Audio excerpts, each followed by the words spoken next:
dudes and dudettes, Major League Butt Kicking is back in town! Oh yeah!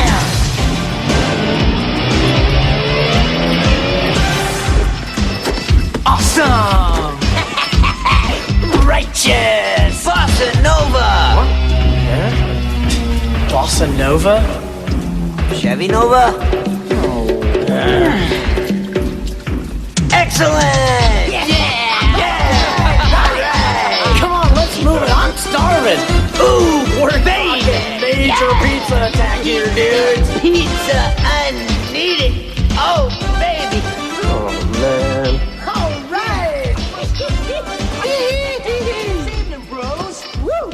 Give me 3! You got it! We were great! Hey, what's up, everybody, and welcome to another episode of Jordan from Smallville, Batcat Shipper. This podcast is part of the Batman Universe Podcast Network, and you can help support the Batman Universe by heading over to patreon.com/the Batman Universe. This is episode 151. My name is Tim, and joining me, as always, is Dane. What's up, Dane? Unfortunately, it's bad news, Tim. Uh-oh. Lay it on me, Dane. Well, last Saturday, we had to put down my cat. We had to put my cat to sleep. That's awful. It's terrible. Well, there's nothing we could really do. At first, we thought she just had a cold. Mm-hmm. We thought she was just congested. She just couldn't get the phlegm out. And so we took her to the vet. And the vet opened up her mouth and took one look and realized that it was cancer. She had a I don't know what it's called, maybe a tumor on the back of her throat, and she had oral cancer. So unfortunately, we had to put her down. But she got to come home for about 4 or 5 hours before we had to take her back and put her to sleep. I'm sorry, Dave. I can't imagine. That's so tough. I mean, to do that. I mean, I don't know how you were able to bring her back and then take her back to the vet. I mean, it would torture. It wouldn't have been so bad if she wasn't so because besides the breathing, she just acted normally. She all she wanted was attention all the time, and it wouldn't have been so bad if she was sick or she showed the signs that she was sick. But besides her breathing, because it sounded like like I said, she was just really congested. But besides that, there was no other sign that she was that sick. Yeah. That's awful. Like, just hearing that just breaks my heart. I got a few cats here too, and yeah, I mean we do have dreading two. That day. We had 3 cats, so we're down to 2. So I'm just taking my happiness, or whatever I can get from them. My other 2 cats. It's just hard, coming home sometimes and she's not there. Yeah. And she would be the one that would always be at the door. So somehow she would hear me coming in from the car, and she would be there waiting, and that's the hardest part. But like I said, you have to remember that you have 2 other cats. You can't just ignore them, and you gotta sort of okay, well, we lost a cat, but and that sucks, and we're gonna miss her, but we still have 2 more cats, and maybe we should take our happiness or whatever from them. So yeah, it's been a tough. Of course, knowing that the other cat's no longer suffering too. So. Yeah, and there was nothing we could do to save her, or no matter what kind of surgery we did. The vet did, say that there are options, but it's not really gonna help her in the long run. It's just gonna help her right now, So you're gonna pay. I mean, you're gonna do this surgery, and you're not quite sure what the quality of life is gonna be after that. It could be a couple months, it could be a year. So, and you don't know how much the suffering is gonna be, right? Sure, So, it can maybe make things worse. yeah, it could make things worse. So, and she had already had health problems before that. So, we just didn't want to put her through that. And, you know, it was for the better. Mhm. So, yeah, it's unfortunate. It's been a tough week, but like I said, we're gonna sort of focus on our two other cats for now.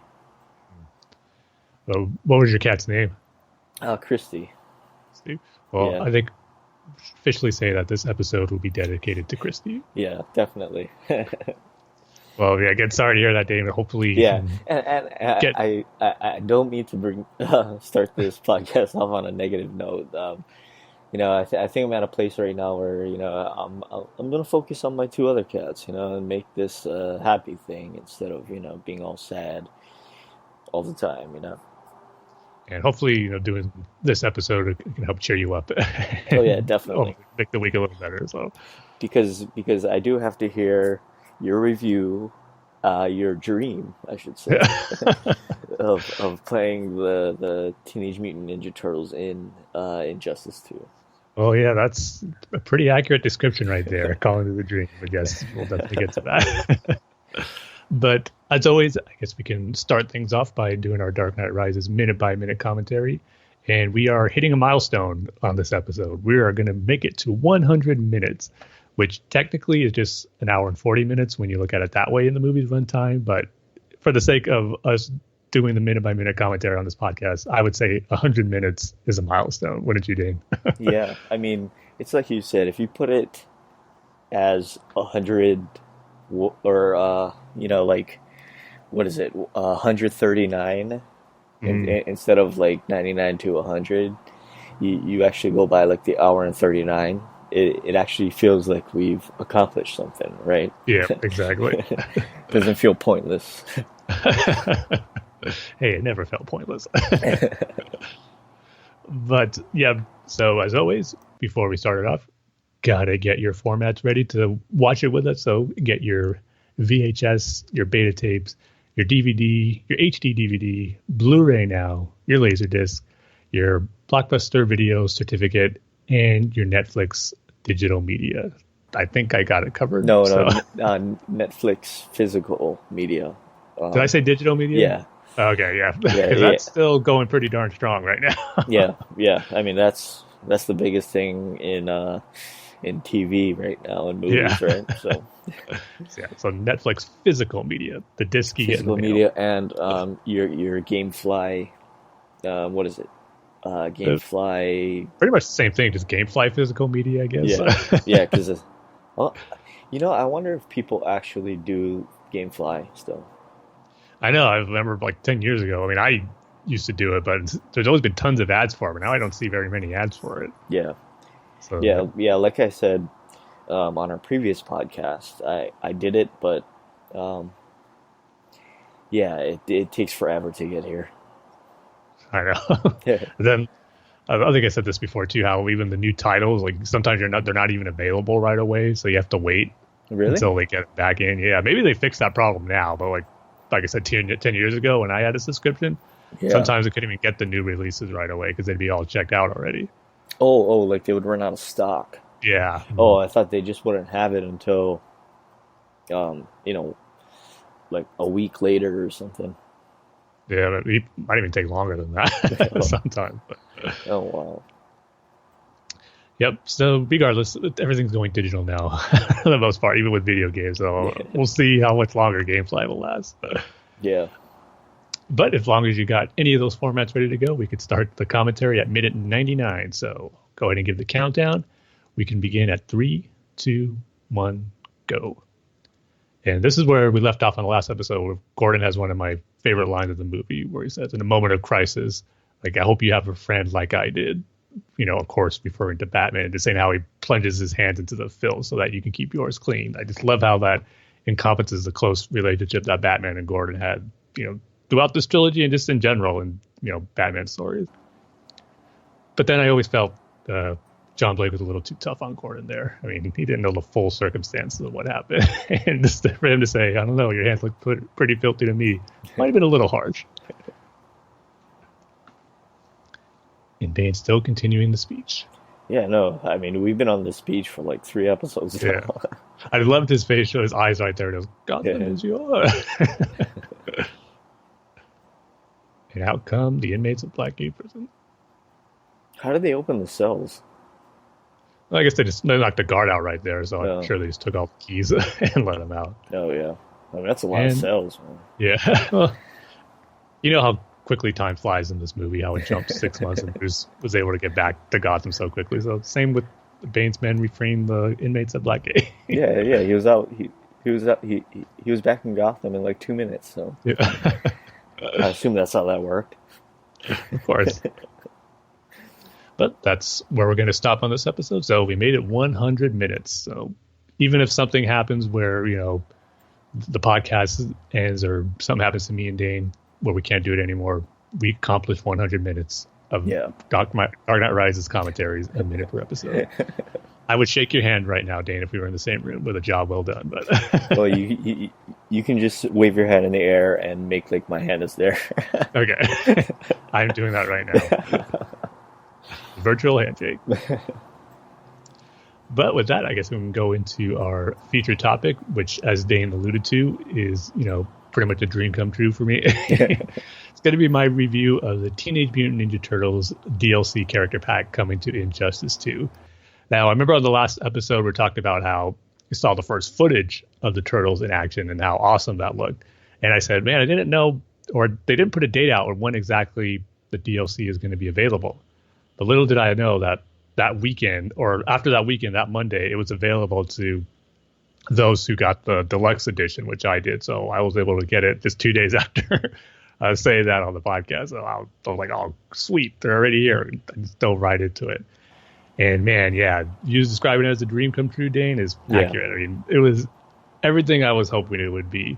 Just so awesome seeing the Turtles in the DC universe, and they fit into it just like a glove. They don't seem out of place. They just fit right in with other characters that they're playing against. It's just really cool. So I'm just going to go into, how kind of the mechanics work and some of the cool little interactions they had in the story that they had when you beat the game with them. Yeah. So, can I just interrupt you real quick, Tim? I'll go for it. Did you buy? I mean, is this you have to pay for this DLC or is it free? Yeah. Okay. Go ahead. I was going to say pretty much all the character DLCs you got to pay for, but I got the deluxe edition, which included the season pass. Yeah, that's what I was going to ask you. If you bought the DLC pass, but how much is the DLC pass? That's a good question. I never really looked into it since it was included when I first bought the game, because I paid like $100 for the game for the Ultimate Deluxe edition that had everything. Yeah, that's like one of the rare games I actually did that for. For Injustice. You did that for Injustice. I actually did that for FIFA 18. Okay. I bought the $100 pack. It's only sorry. It's only good if you play the Ultimate Team, because I think that's what that $100 package is for. But unfortunately, I don't really play that much, so it kind of wasn't worth the $100 for me. but this one seems to be $100. I mean, $100 well spent. Oh, I definitely think so. This isn't another Superman 64 case for me where I spent $100 on trash. Wait. You spent? Oh yeah, that's right. Sorry, I totally forgot the story. You also had to buy the memory card, right? Mm-hmm. The game by itself was $75. Oh, there wasn't any employee discount at Toys R Us? when I first started, there was no discount, and then Yeah. later on, like maybe a few months or maybe even a year after I was there, and when Superman 64 came out, they gave us 10% discounts. But Yeah. could you use it? You couldn't use it on video games, I don't think, or Why? was it just systems? It might have been just the systems, but, No. but yeah. Well, at least you didn't. At least you didn't have to buy the system, a second controller, the memory card, and the game. You know, Oh, at the God. same time. And then you get home, you take the N64 out of the box, whatever. You know, put the memory card in, put the game in, and then it's terrible. I feel sorry for anyone who didn't have a 64 yet, bought a system just for Superman 64, Yeah. and the controllers, like you said, and had to put that game in and just go, why? And probably had to force themselves to like it to justify Yeah. their big purchase. And correct me if I'm wrong, that's the last Nintendo system, or system in general, with a physical cartridge, right? Actually, the Switch went back to cartridge. I mean, It did? it's not that big like that. They're little. Yeah. It's almost like memory card. It's like they're that small. Oh, it's kind of like the DS kind of Yeah, game. Yeah. exactly. Oh, okay. But yeah, so technically it's still kind of a cartridge since it's not a disc, but Yeah, but I'm when sure. there's the big physical fat one, cartridges like that. Yeah, that was the last one. Yeah, but I'm sure everybody just gets their Switch games online, right? I don't, because their memory's not that great on the system. No. So Well, what's the memory? it's only like 35 gigs, something like that. Really? Something like that. It's not large at all. Maybe at the most 50, somewhere around there. So you're telling me you can't have Zelda with LA Noire then? It'd probably take up all the memory. Yeah, I definitely got Zelda, big games like Zelda, Mario Odyssey. I just got the physical copies. I know it would eat up all the memory on the system. You mean to tell me you didn't get LA Noire, Tim? No, I didn't. If I did, it'd probably be on the Xbox One and not the Switch. It's the faces are good. It's just the rest is bad. The the bodies don't look very good, but the faces do. Yeah, I remember they made a big deal about the facial technology and expressions for that game, and I guess it looks Yeah. even better now if they remastered it. But my biggest problem is the ending, like I I've said before. I think they use the same technology for Star Wars. For Like which one? Maz Kanata, Really? and not Snoke. Yeah, I think so. Huh. Oh, yeah, I didn't know if they would like jump from the games to movie technology, but I think. I don't know. I'm not sure, but yeah. yeah. Well, that sounds like a mystery case that the game should look on, that the detective should try to investigate. And you know what? I'm totally sidetracking this. I don't know why, but I heard something about The Last Jedi that I just wanted to confirm with you, Tim.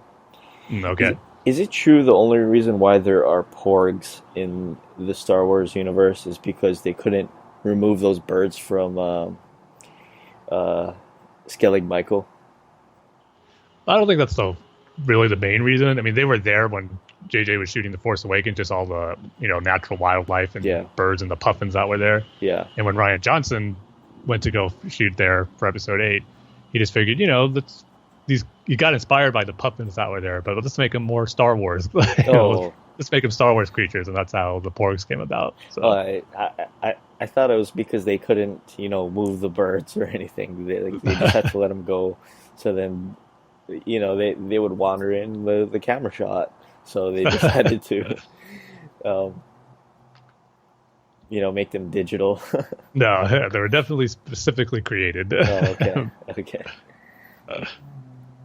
Yeah, they're talking about porgs. I just couldn't help, since we're going to be talking about Ninja Turtles and Injustice, couldn't help but think of the title Teenage Mutant Ninja Porgs. I mean, let's bring them into Injustice.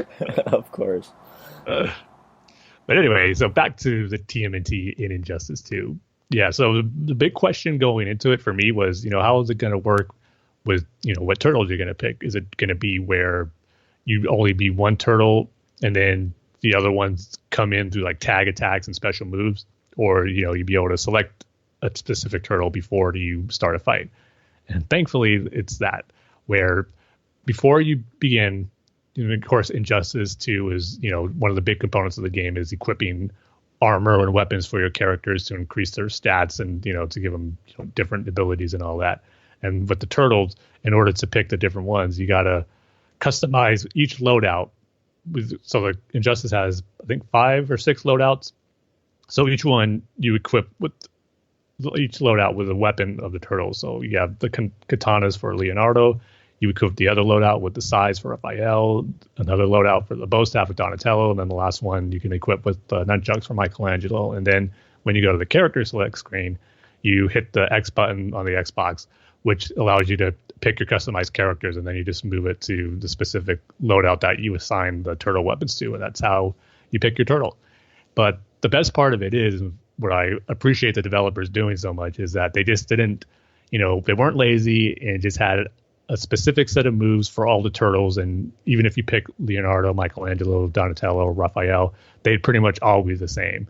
That's what I kind of was worried about, but thankfully that wasn't the case, where they just had each turtle, they have a basic set of moves that each of them have, but then each of them have their own specific unique moves based on their weapons pretty much. And I was thankful for that. So it is kind of pretty much like you're getting 4 different new characters in this DLC pack with the turtles, because they do play differently. Not a big drastic difference from all of them, but different enough that makes them unique, which is really cool. And the only thing that is the same is their special attack that each character has. No matter what turtle you pick, they'll each have the same special attack that they have, where they all come out and just pulverize your opponent with their weapons, and then they all smash their opponents together with the back of their shells for a shell shock attack, which is awesome to see. And man, playing it is just so much fun. It's everything I was hoping for. They control well. Like I said, their moves are unique and different for each turtle, different enough for me to appreciate, picking a different one for different fights that I want to see.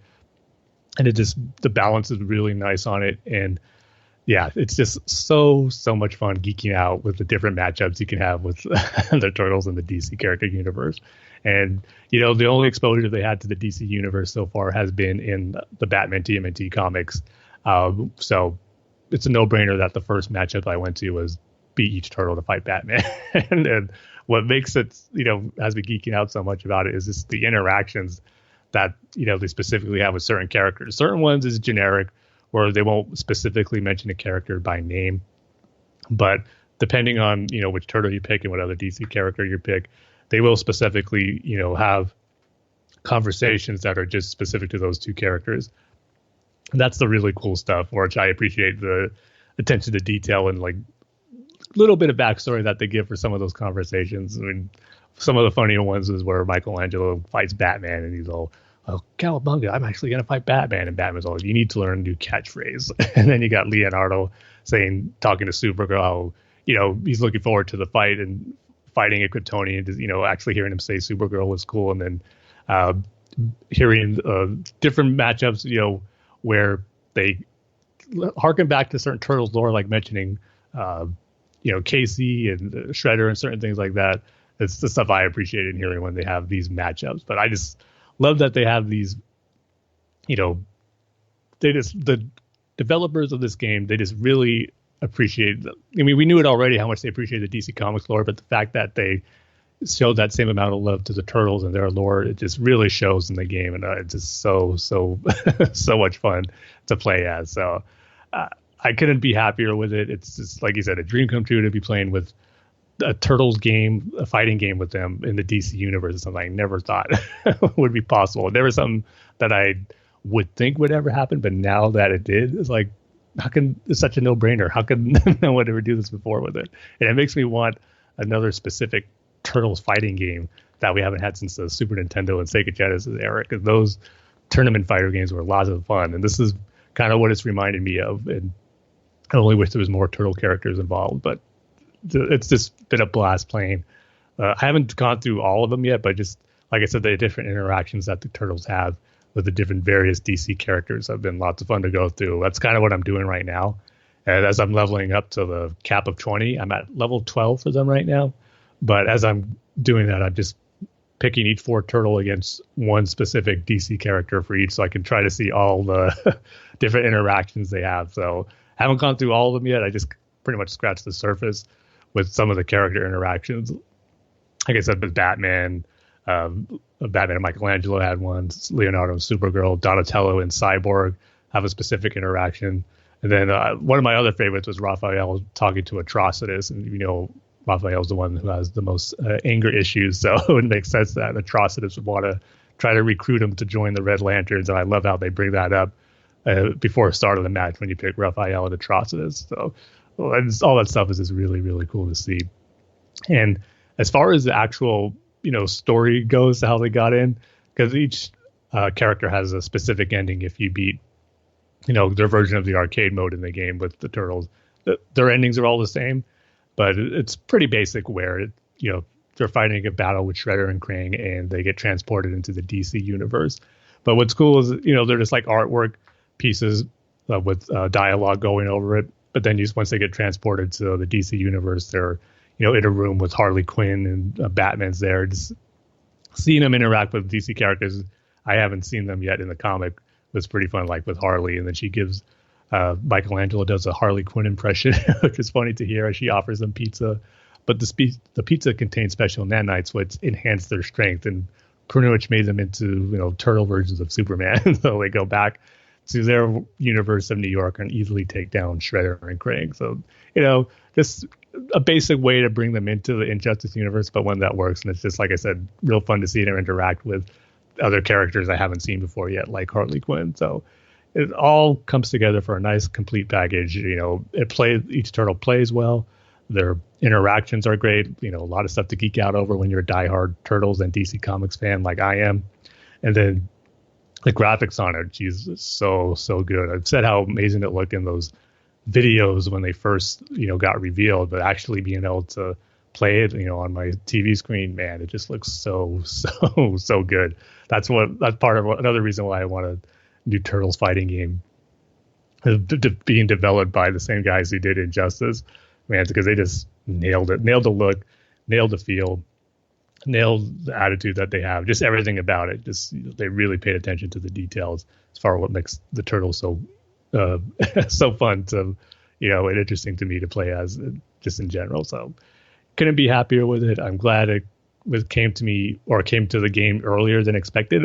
So I've been playing it for 2 weeks, going, pretty much spending my time playing that whenever I can. It's been lots of fun. So yeah, when I first got that trailer back in, I think it was November when they first made that reveal, and just how excited I was, it definitely lived up to my expectations. And yeah, just hopefully this is just the start of more turtle goodness to come from not only Injustice, but like I said, I'm really hoping it becomes something really popular. It seems that everyone's really liking it from some of the stuff in reviews, and those who played Injustice, who have played the Turtle DLC, are really liking it. So hopefully this can, kick off maybe something where the developers will see, the Turtle franchise is similar to the DC universe. There's a lot of great characters that can make for a fighting game. So hopefully that would come from the guys at NetherRealm. That would just be, the icing on the cake for bringing the Turtles into this game. So yeah, I love it. So I'd give their, I was going to say a 5 out of 5 for this DLC pack, but the only nitpick I will give it is that I was talking about how you select your Turtles.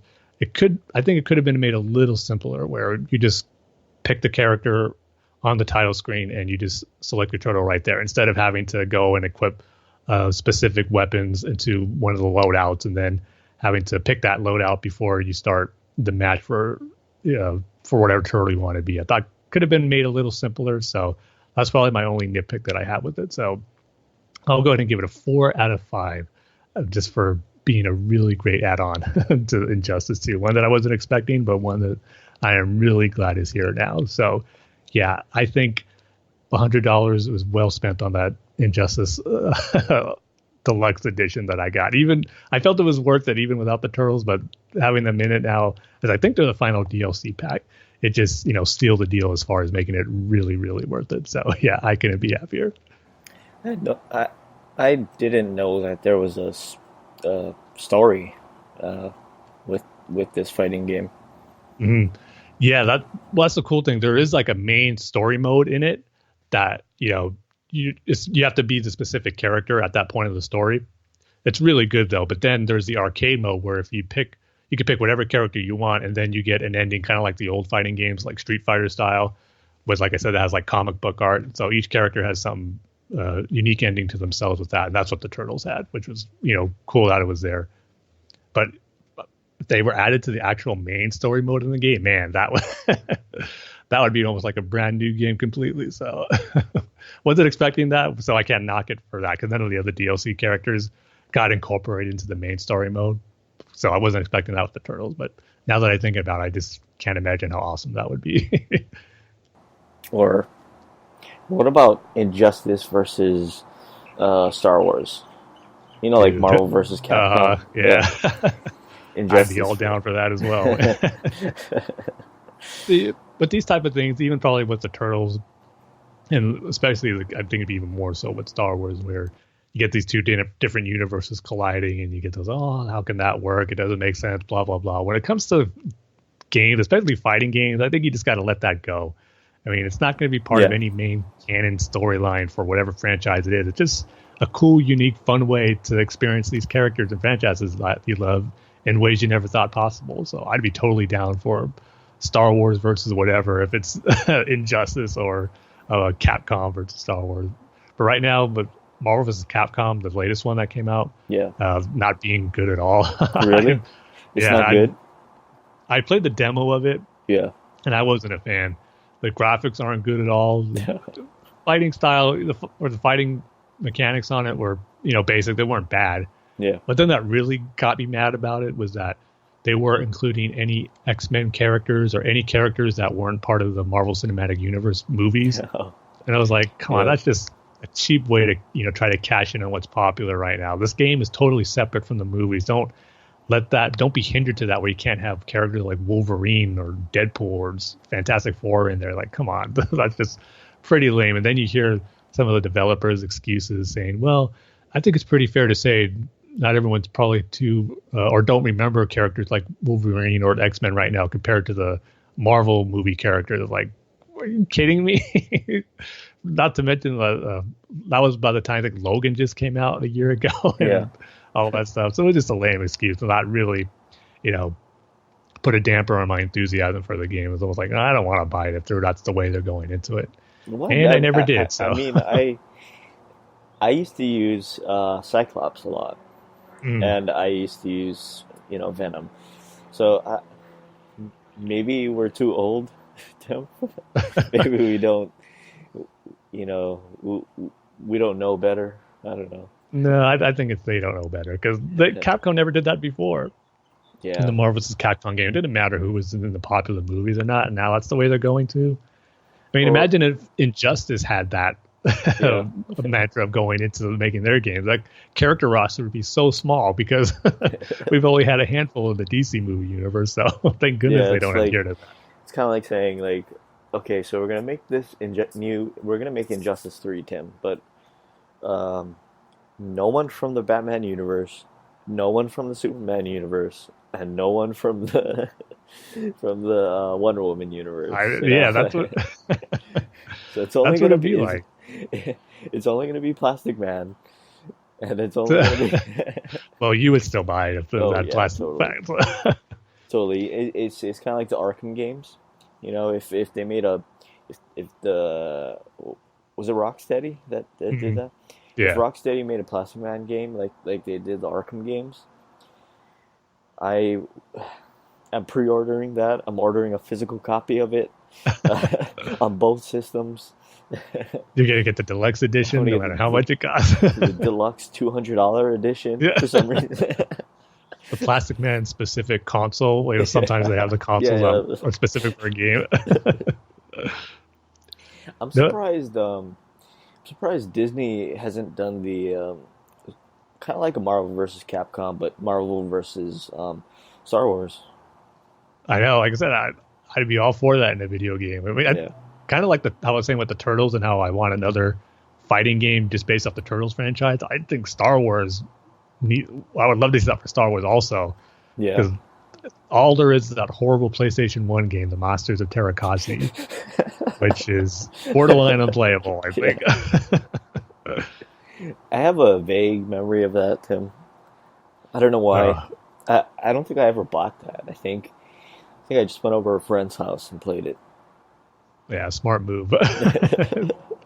I mean, that was one of those games I remember at the time where I convinced myself of saying it was good because it's the only Star Wars fighting game out there. Now I'm like, nope. Oh, that's terrible. That's... Yes. So that Star Wars fighting game, I'm actually kind of surprised I haven't had one, since that game came out, which is over 20 years now. So I think it's due. Well, they kind of do with the Battlefront stuff, but that's totally different genre. Yeah, it's different. Nah, I wouldn't count that as it. Well, I'm so glad that you liked it, Tim. But I mean, it's an easy sell for you. That is true. I'm just DC and Ninja Turtles, So.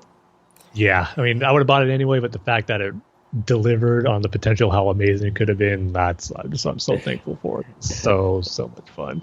I mean, it's just so cool that I'll talk about it in our comic reviews, but this past Wednesday, I got the TMNT issue number 4, or the Batman TMNT issue number 4, where the Turtles fight Bane.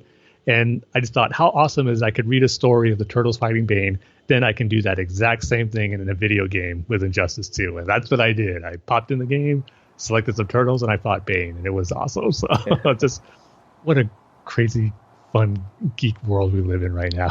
Yeah. It just couldn't be better to be a DC Comics fan and a TMNT fan. So yeah, I'm ecstatic. I wonder what, kind of like, Marvel versus Star Wars or whatever. I wonder what WB could do.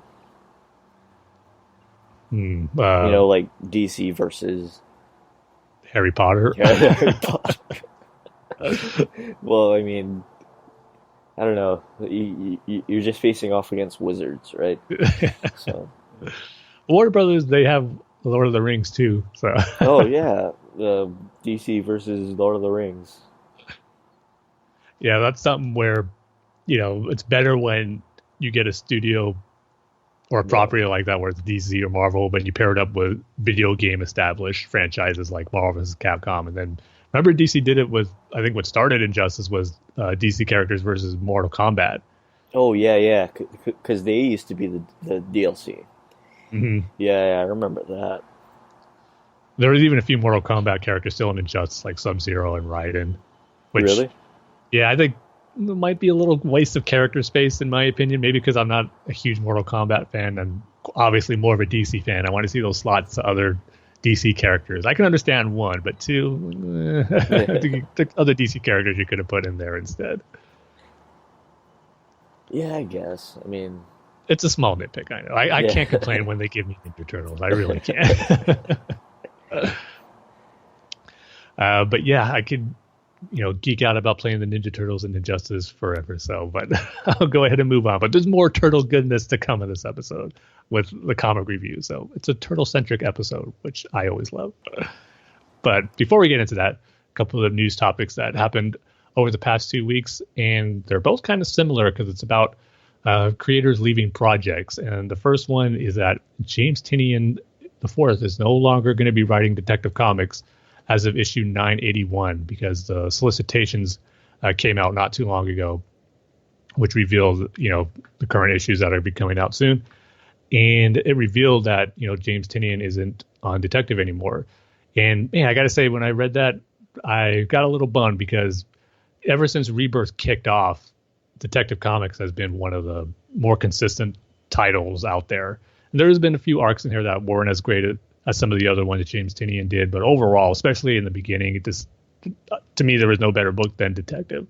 And again, once we'll get into our comic reviews, I'll talk about the latest issue with Detective Comics 974 and how it's kind of, starting to be the end of his run. Or when I first read it, I didn't know he was going to be leaving the title, but I got the feeling, this is kind of like an end of an era here. But man, he's doing a great job of ending what he started at the beginning of Rebirth. So as disappointing as it is to see him leave the book, it does look like he's going to be able to end it the way he wants to, which is a good thing and what this title deserves. So They didn't announce who's going to be taking over detective after James Tynion, but I'll be curious to see. And just hopefully they can continue on what he started with Rebirth and, establishing that great new team dynamic, which when we first heard it, we thought, man, that's kind of weird that they're having this new Bat team with this kind of characters with Clayface, being part of it. But at the same time, you're excited because, Tim Drake's in it, spoilers in it, Cassandra Cain, Batwoman. So there was a lot to be excited about when we first heard it, and it definitely delivered in those early storylines. So, yeah, James Tynion, job well done on a fantastic run of detective. And, I think it's because he's going to be going to do one of the main Justice League books. And so hopefully that'll be as good as his detective run. But right now, I think whoever takes over is going to have some big shoes to fill. I wonder if this was a stepping stone for Justice League, where he, DC came to him and said, like, if you can do this good, then you're gonna get the Justice League book. Yeah, that's a good point because obviously since this Detective Comics run was so team based, it was a great way to kind of see what it can do with the team dynamic.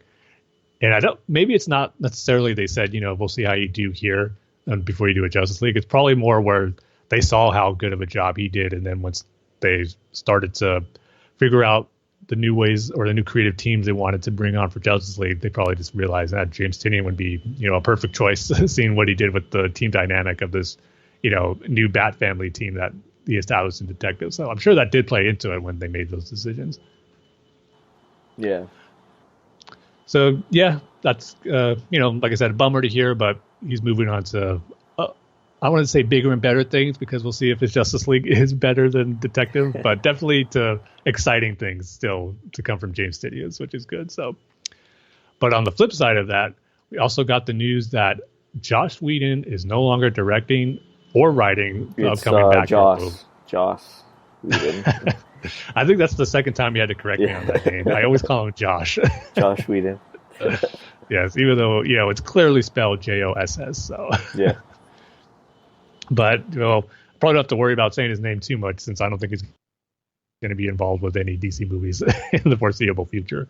So yeah, he's off Batgirl from the writing and directing it. And I'm going to read the quotes from the Hollywood Reporter. They're the one who broke the story this past Thursday. He says, Batgirl is such an exciting project, and Warner's and DC such collaborative and supportive partners that it took me months to realize I really didn't have a story. And then he goes on to say, I'm grateful to Jeff and Toby and everyone who was so welcoming when I arrived, and so understanding when is there a sexy word for failed? I was like, so I saw those quotes, and I didn't read the article first when I saw it because I was just seeing tweets saying, Joss Whedon is off Batgirl, and I was seeing those quotes. And I go, wait a second, I don't know if this is real. Because you know how there are those fake Twitter accounts for like Deadline and Variety that look like the real trade accounts.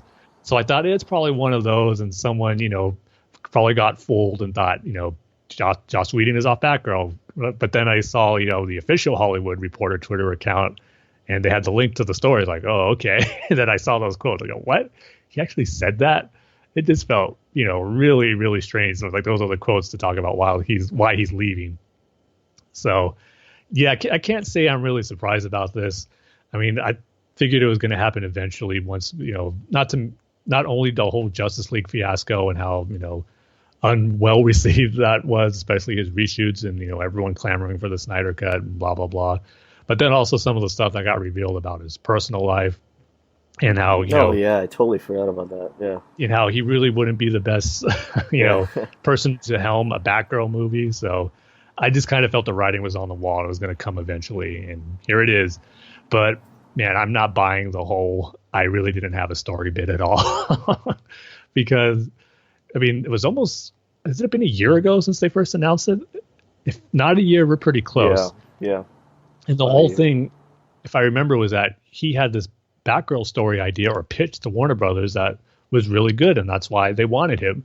And now to say that he really didn't have a story, or after a year he couldn't crack, what makes a good Batgirl story, like, I don't know. Maybe he wasn't good and right for Batgirl, but the fact that he didn't have a story, I'm just not buying. I think it's just, something to say to cover up what's probably really going behind the scenes. They said it's a mutual parting, but it's probably for a different reason than that. So, yeah, all I hope for is that this movie doesn't get pushed back too much and that it's still on Warner Brothers' slate, because I still love to see a Batgirl movie. Yeah, and it's not only that, it's also the fact that I don't know if you saw that tweet by that, I don't know what that guy is, like an entertainment reporter, where he said that Zack Snyder didn't, leave the DC franchise. He was kind of kicked out after. I can't remember what it was. Was it the dailies from Justice League? Yeah, it was pretty much like the first cut that he had. First cut, yeah. All the executives were not happy about. Yeah, so I'm getting that kind of feeling for this one too. But not before it even got to that. Yeah, before point, though, thankfully. Before it even got to that, but not only that, I mean, I think Batgirl should be directed by a female director. Yeah, it should totally. It should be written by a woman, and it should be directed by a woman. Look at Wonder Woman was directed by a woman, and look how great that turned out to be. Yeah, and I'm sure that had to play a factor in Warner Bros.' decision to do this. Yeah, it's a great movie. It's the best DC movie. So, I think, yeah, it should be written and should be directed by a woman. Yeah. So overall, I mean, it's just, again, the disappointing thing is that another movie from Warner Brothers and DC that lost a director, but I think in the end it's probably for the best. So we just gotta be a little more patient before we get the Batgirl movie. I totally forgot about that Joker movie that they're still doing. Yeah, so right now it's still, gonna happen. I think there's been rumors that production might start in the summer, like around June, something like that. So May or June. If that's the case, we should hear some casting about it pretty soon and see if those Joaquin Phoenix rumors we talked about on the last episode end up panning out. But it's still one of those things where it probably will happen, but at the same time, I'm not 100% sold that it is. I could just imagine delays on that movie happening for various reasons. So, hey, did you see Black Panther? Mm-hmm. Yeah, I did. That was such an awesome movie. Oh, so you saw it too? Yeah, I loved it. Nice. It's actually, believe it or not, it's the first Marvel movie that I've seen in the theater since Iron Man 2.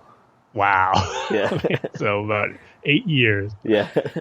I was going to say, because, I thought it was great too. And I was going to tell you that I know you don't really see Marvel movies in the theaters, but I think this will be one you probably should and will enjoy if you do go see it in the theater. So I'm really glad to hear that you did. It was all the hype on Twitter. It was like, and it was the all the reviews on Twitter. And so like I was pretty much like, okay, I think this is a good investment. A little bit overhyped, I'd say, on Twitter, but a great movie nonetheless. I like how they just kept it about Wakanda. They didn't. Yes. They were not saving the universe again. Like in every other Marvel movie, it seemed, except for the Amazing Spider-Man. Or you mean Spider-Man: Homecoming?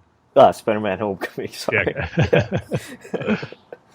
It's just the fact that, Wakanda was the main focus of the movie. I mean, they didn't shy away about staying in there. They had that cool little trip to South Korea for that, spy espionage sequence, which I thought was really cool. I loved it how it felt like at the beginning of the movie. A little out of place, if you want to, be nitpicky about it. You could, but at the same time, I thought it worked. Like the first half of the movie felt like a James Bond type of movie where you see him getting all the tech from his sister and his costume and all that, and then they go on a spy mission.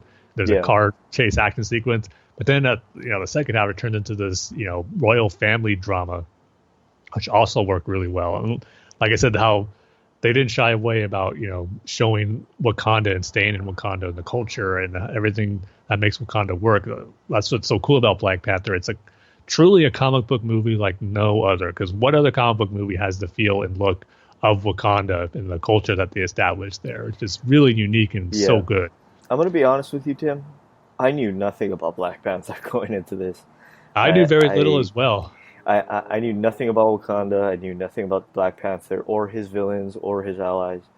Um, it seems like he hasn't had a comic for a while now. I'm not sure on that. I know he's had some recent ones, but Yeah. I haven't personally read any solo Black Panther comics. And pretty much my knowledge of the character came from the Avengers Earth Mightiest Heroes animated series back in 2010. That's kind of where I got more familiar with his, history and some of his supporting characters, like the character M'Baku, the man ape. I know I first saw him there in a Vibranium, and Ulysses S. Claw, Andy Serkis's character. I first heard of from the animated series. I wasn't really, too well versed in Black Panther and his story before. I've read comics with him in it, but it was like in other characters' books, like certain Avengers stories and all that. So I didn't get my knowledge of him until that animated series. But even then, it really wasn't that much. So going into the movie, I knew of certain things, but of other characters and concepts I was introduced to through the movie. But it all worked really, really well. Yes, it did. And I have to say, Tim, mm, I think Michael B. Jordan, his villain, is probably the best villain since Heath Ledger. he was a great villain. See, I don't know if I'd say that because I've enjoyed some other Marvel villains, even some in the DC movies. But here's my problem with here's my problem with Killmonger in the movie. He was great. His motivations and his backstory was great. He's one of those characters or villains where you felt, you know what, you can kind of understand where he's coming from, but he's still doing horrible things. But when you have that moment where you have to think about that to yourself, that makes for a good villain. But my issue was there was a point in the movie where after you were first introduced to him in that museum sequence, he doesn't show up for a while. And I just felt it could have been more impactful and more of a compelling villain if there was just a few more scenes or minutes spent with him during that course where you just don't see him a lot. So that was my only issue with him, where he probably wasn't in the movie as much as I think he should have been. I don't know if you felt that way, but there was a point where I was thinking to myself, man, when's Killmonger going to come back and show up in the movie? I just like how his name is like, just like a regular name. I think it's like Eric Johnson or something. Yeah. What is it, like Eric? I know his first name's Eric because he's usually just referred to Eric Killmonger. So I can't remember what his last name is. Yeah, like I wonder, like, where did the Killmonger part come from? Yeah, in the movie, I think they established that for all the kills he got in the military. Yeah, that's what I think. I also love Andy Serkis as Claw. I would spoiler alert here in case you haven't seen the movie, but the amount of money it's making, you've probably seen it already. But I was disappointed when they killed off Claw, like because he's one of Black Panther's main villains, and the fact that he got killed off in his first movie was a little disappointed with. Plus, Andy Serkis always gives a great performance, so I thought he was good too. And I have to say, you brought up the box office, and I usually go to the movies on a Tuesday night. Just because nobody goes to the movies on Tuesday, because it's people are working, right? And it's during the work week, and people don't really want to go to the movies then. I saw Justice League then. Ghost Town, Tim. I had what seemed like the entire theater to myself. I could lay down on any row.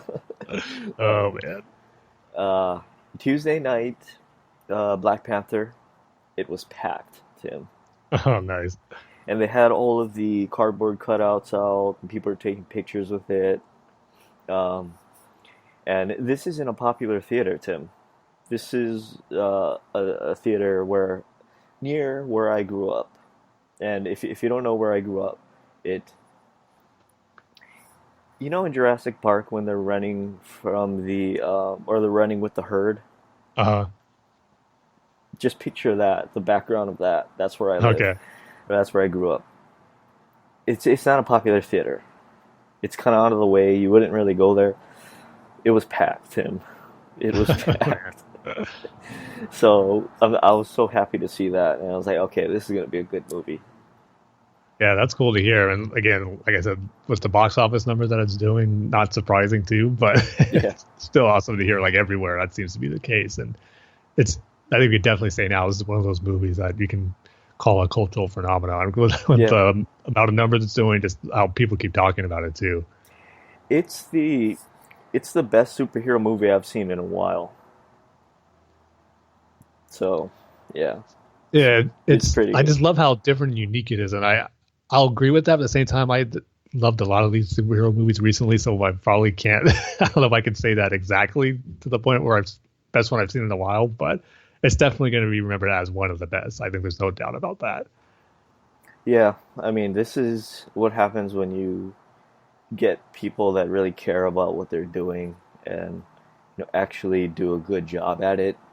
Mm. It's not And don't Justice have too League. much. It's not. I was going to say that don't have too much studio interference from your Yeah, vision.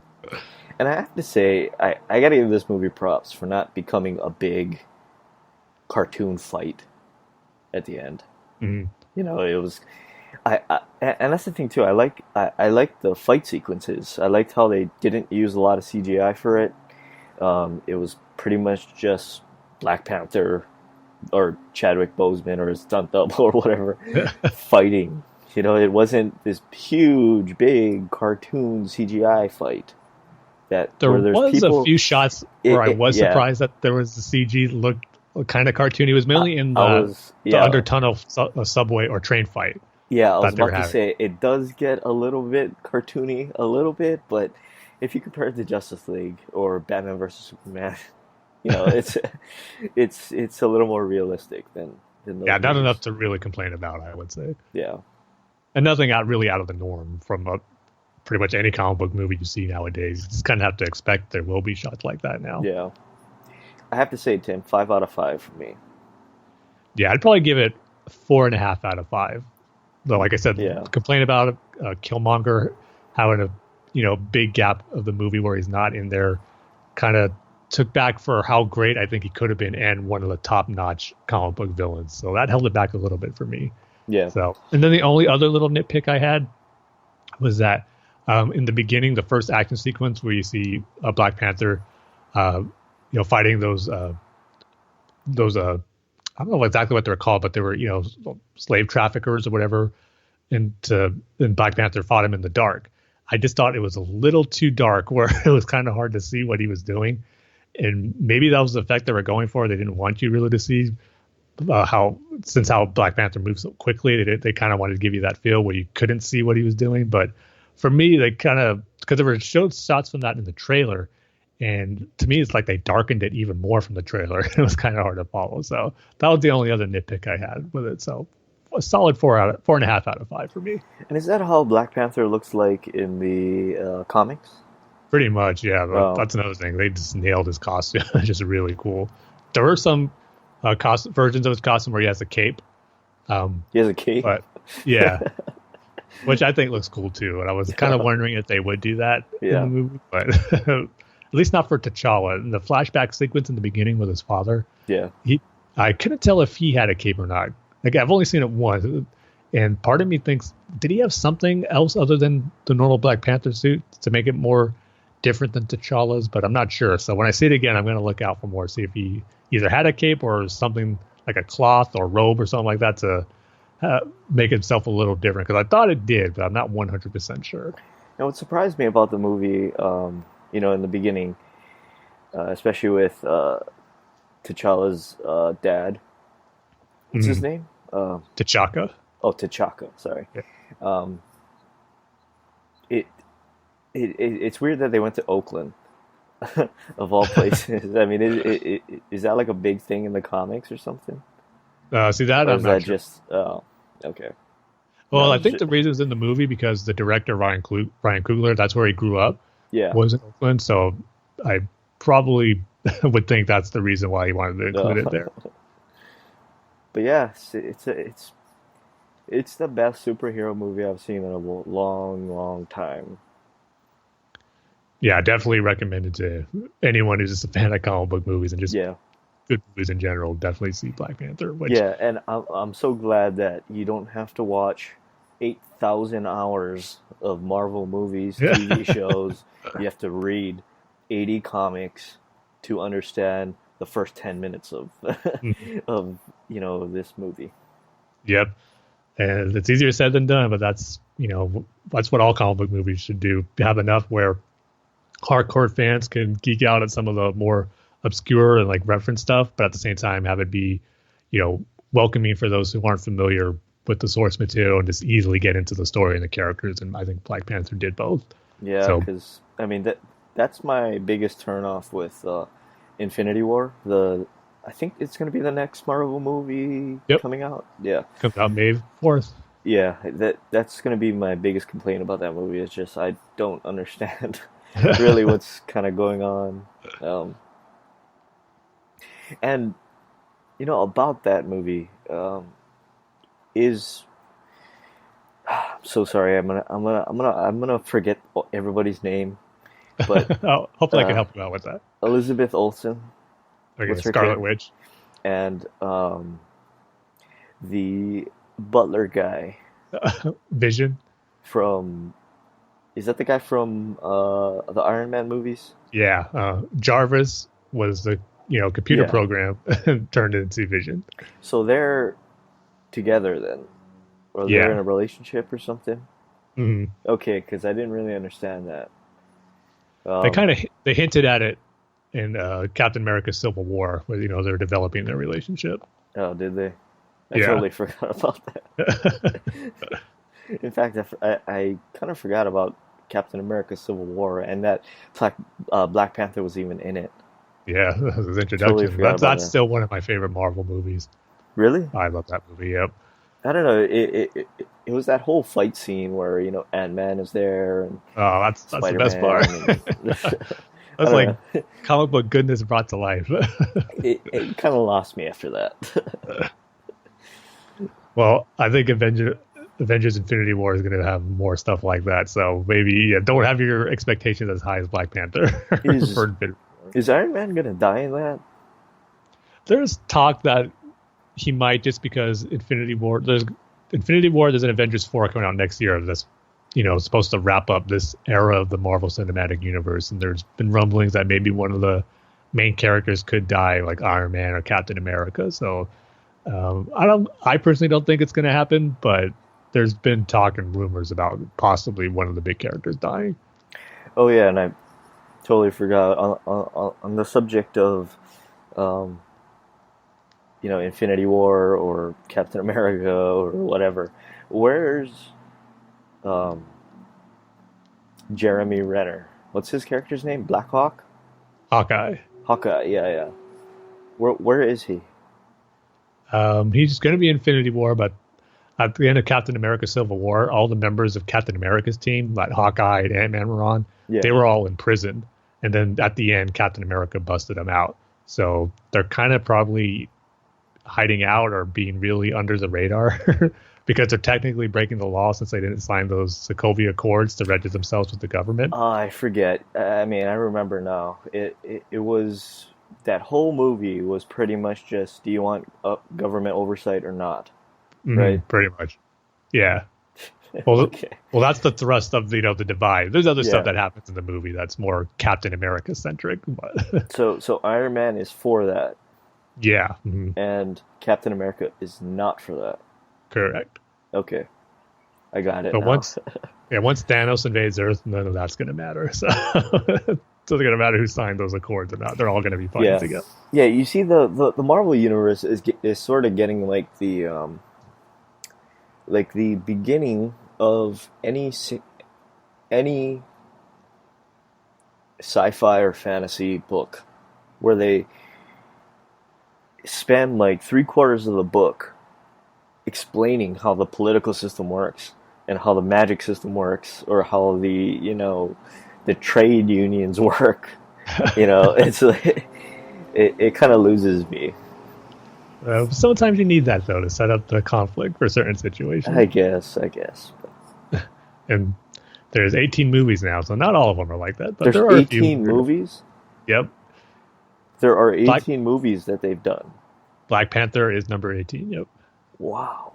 Would you like me to name them all for you, Dave? Yeah, can you please do that right Okay. now? All of them. Every single one. We got Iron Man, Iron Man 2, or actually Iron Man, then after that was the Incredible Hulk, which is kind of the forgotten MCU movie. The one with, when I blanking on his name. Eric Bana? No, Ed Norton. Ed Norton. Yeah. So those are the first two. Then you got Iron Man 2. Then you have Thor, Captain America, the First Avenger. Then you have the first Avengers movie. Then after that was Iron Man 3. Then after that was Thor, the Dark World. Then you had Captain America, the Winter Soldier. Then Guardians of the Galaxy. Then Avengers, Age of Ultron. Ant-Man. Then Captain America, Civil War. Doctor Strange. Guardians of the Galaxy Volume 2. Spider-Man Homecoming. Thor Ragnarok. And Black Panther. Wow. That's a lot of movies.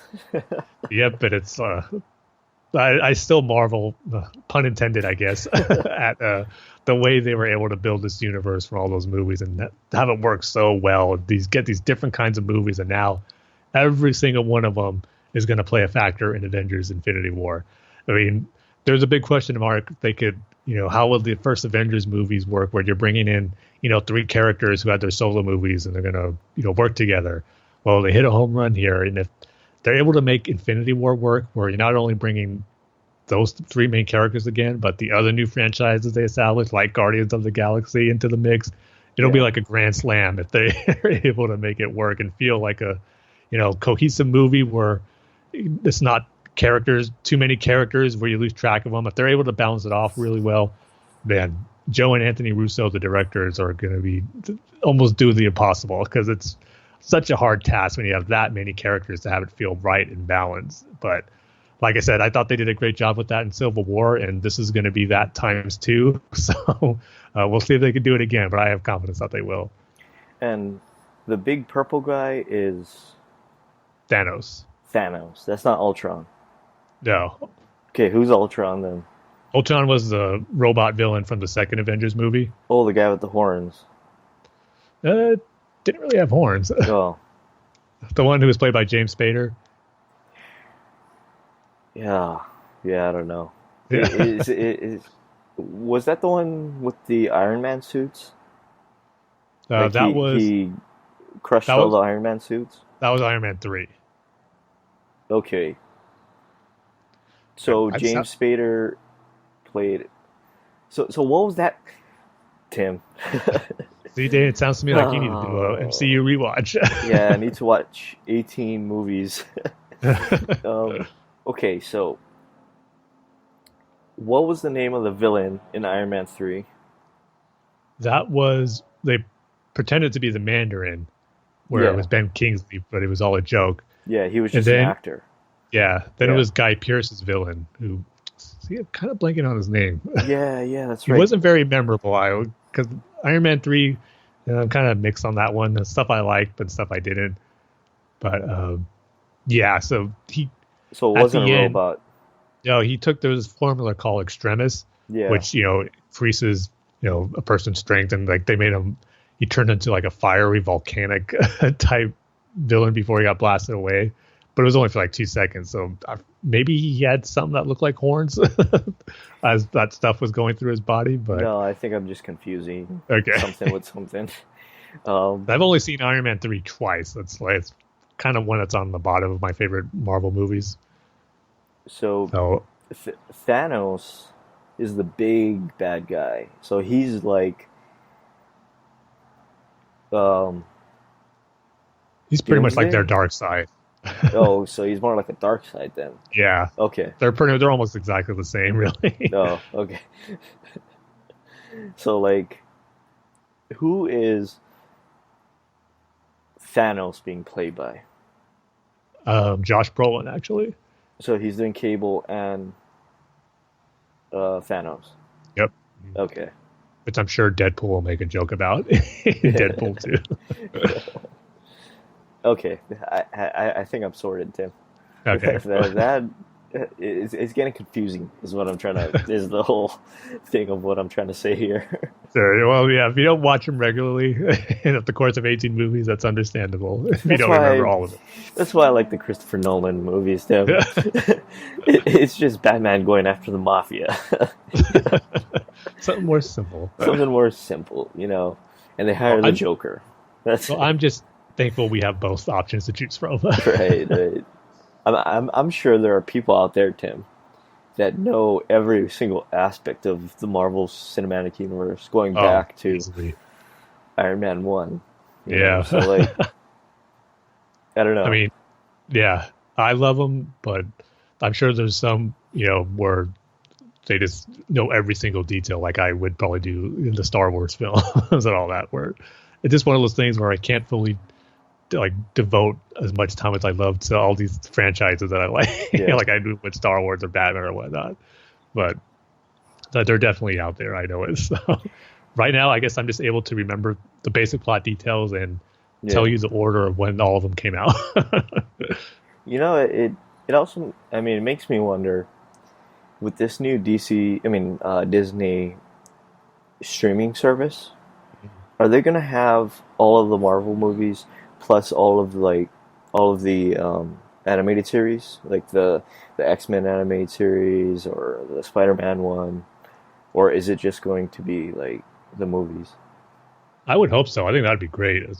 Yeah, because they have to have enough content on there to warrant subscriptions. And we know there's getting exclusive stuff like the new Star Wars TV show and all that, but I would think they'd want to utilize their back catalog of what they have as well. So I'm hoping that's the case.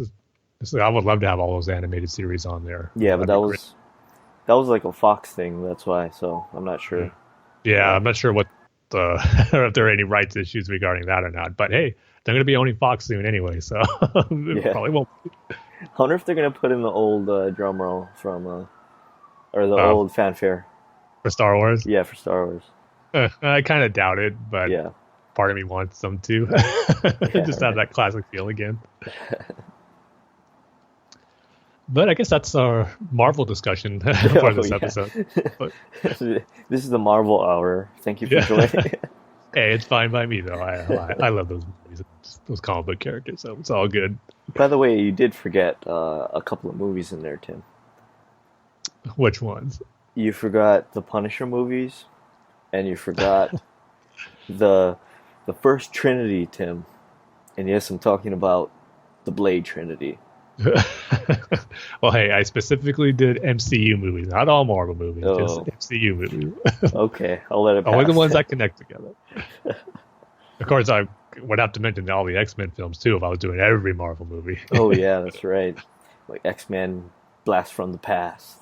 What is it Days called? of Future Past. Days of Future Past. I should probably see that movie again, too. and what was the one? Like X-Men Dark Phoenix or something? That's what's coming out this year. It's called Dark Phoenix? Yeah. Okay, but like, what was the most recent one? Apocalypse. Apocalypse? Yeah. Did I just miss that one or something? Maybe. I think a lot of people did. It didn't really do that great. Oh, really? I enjoyed it for what it is, but I know it's not everyone's favorite. Yeah, but it's not the original X-Men, right? No. It's kind of like it's kind of like when your favorite band gets back together, but they can't get everybody back together. And so they have fill-in musicians. Well, Hugh Jackman does have a pretty cool cameo in this one, though. Oh, he does? I thought he was done. Well, Apocalypse came out before Logan, so. Oh, in Apocalypse. So then you're talking about this Dark Phoenix one. Oh, no. Not that I know of, anyway. This could be the first X-Men movie that has no appearance by Wolverine in it. So what you're saying is like they have like 25 movies out, Marvel. Yeah. If you count all the X-Men films and those other ones that you mentioned, like even the Sam Raimi Spider-Man, the Amazing Spider-Man. Oh, right. So, yeah, they have a lot more than 18. Yeah, they have like 30. Yeah. Yeah. But just in the MCU is 18, which I think in itself is pretty good. A pretty good accomplishment. Definitely is. Yep. But with that, we can go ahead and go on to our listener feedback section. As Jordan sends us an email as always. He goes, "Hey, Tim and Dane and Alex. I'm sorry to say it, but I have trouble sympathizing with your exorbitant shipping costs, Dane. Haha, you get to live in the Hawaii, dude. I've got to imagine that the beaches and beautiful weather make up for it." Well, Dane, do they? Not today because it's overcast. Yeah. Yeah. I guess it So depends on the time of year. yeah, I guess it depends on time of the year, but um, I don't know. It's not only the shipping cost; it's also the living expense. It's like it's like I was saying on our last episode where sometimes when I go to the mainland, I just go to a supermarket because I just like going there because it amazes me how cheap everything is. It it's really it's kind of like thinking something costs $100, and so you save up all your money, and you're like, okay, I'm gonna get the thing.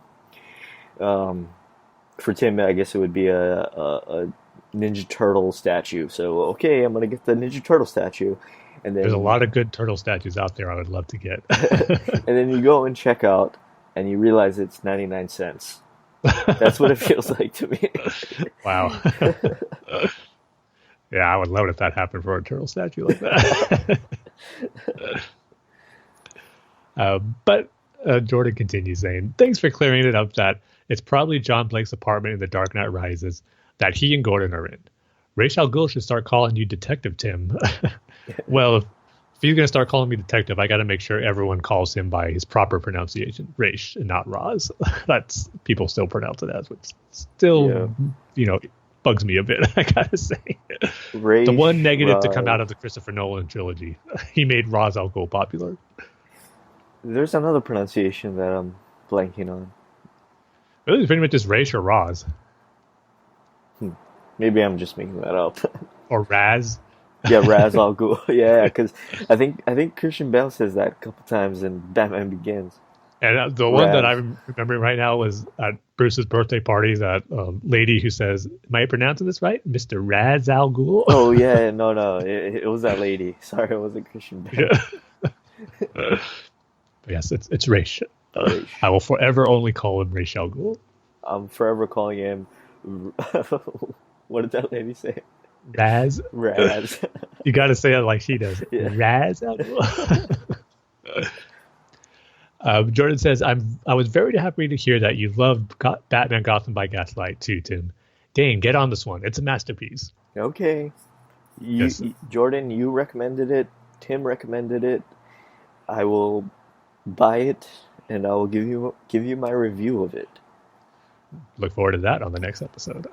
Again, try not. I don't want to build it up too much. I mean, kind of like the Black Panther situation where it was getting so much hype that you couldn't help but feel, it didn't quite live up to it. So yeah, it was warranted though. Yeah, but it's really, really good. Yeah, it's really. I'm on board with Joaquin Phoenix playing the Joker in the Joker origin film. I've only ever seen him in one film, which is Her, but I liked his performance in that, and I know he's a very well-regarded actor. Plus, at this point, I have a ton of trust in DC casting, so I'm confident that he'll deliver a great performance if he does wind up signing on the dotted line. I knew Tim would be enthusiastic about TMNT and Justice 2 gameplay footage reveal. Pretty cool. Oh, that reminds me, Tim. I did a rewatch of Man of Steel, and yeah, I don't like that movie. You go back and forth on that one. Yeah, I know. I go back and forth. You know why? I'm gonna explain to you why. Because the beginning is really good. When Clark is, he's a fisherman. He's at school and he can't focus. Right? Yeah. It's those sort of scenes that sort of make that a good movie, and it's kind of sad that towards the latter half of the movie they don't rely on that so much. In fact, I think during the final fight sequence, they throw like the entire story out the window, and it's pretty much just a fight sequence. Yeah, I can't disagree, but at the same time, I'm all for. I love that action sequence, but. Yeah, Man of Steel is one of those movies where I actually just love more and more every time I see it. Yeah, because I go back and forth on it, because it, on the one hand, it's such a great movie because we get what we didn't get in the Christopher Reeve Superman, where it's sort of like he's already Superman. Yeah. But in Man of Steel, in Man of Steel, you get more of a background to him. Yeah, just He like can't find. the growth he took to become him too. Yeah, Yeah. and he can't really find his place until he. By the way, like I understand that um, Jor-El is has been dead for a long time. But what is that thing on the in the Fortress of Solitude? Like pretty much the AI version of Yeah, Jor-El. is that AI or is that his consciousness? It's kind of a little of both actually. Like kind of sync like part of like his consciousness into the AI, but it's not really him. It's this Kryptonian technology just so advanced more than ours that it's like he's there, but it's not really him. So Yeah, I don't know. Um, pretty much, I guess, a different, more updated version on those crystals from the Christopher Reeve Superman movies where he got to talk to Jor-El. That's how I look at it mm, anyway. yeah, but that wasn't AI, right? That was Jor-El. Yeah, but like it's kind of through those crystals it is mainly him, but to Yeah. me it's kind of like the merging of both, like with AI and with Jor-El. So Yeah, I don't know about that, Tim.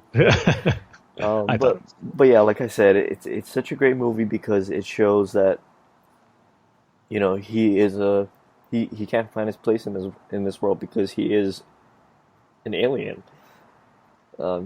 He's not a human, and I. It's also a good thing and a bad thing because they could have done so much more, especially with Pa Kent, and I yeah, feel like Pa Kent was just wasted in this movie. And yeah. He's one of my negative complaints yeah, about the movie was how they handled Pa Kent. yeah. So I don't know. It's a good movie in those scenes, but it's also not such a great movie in everything else. So I don't know. I'm kind of on the fence.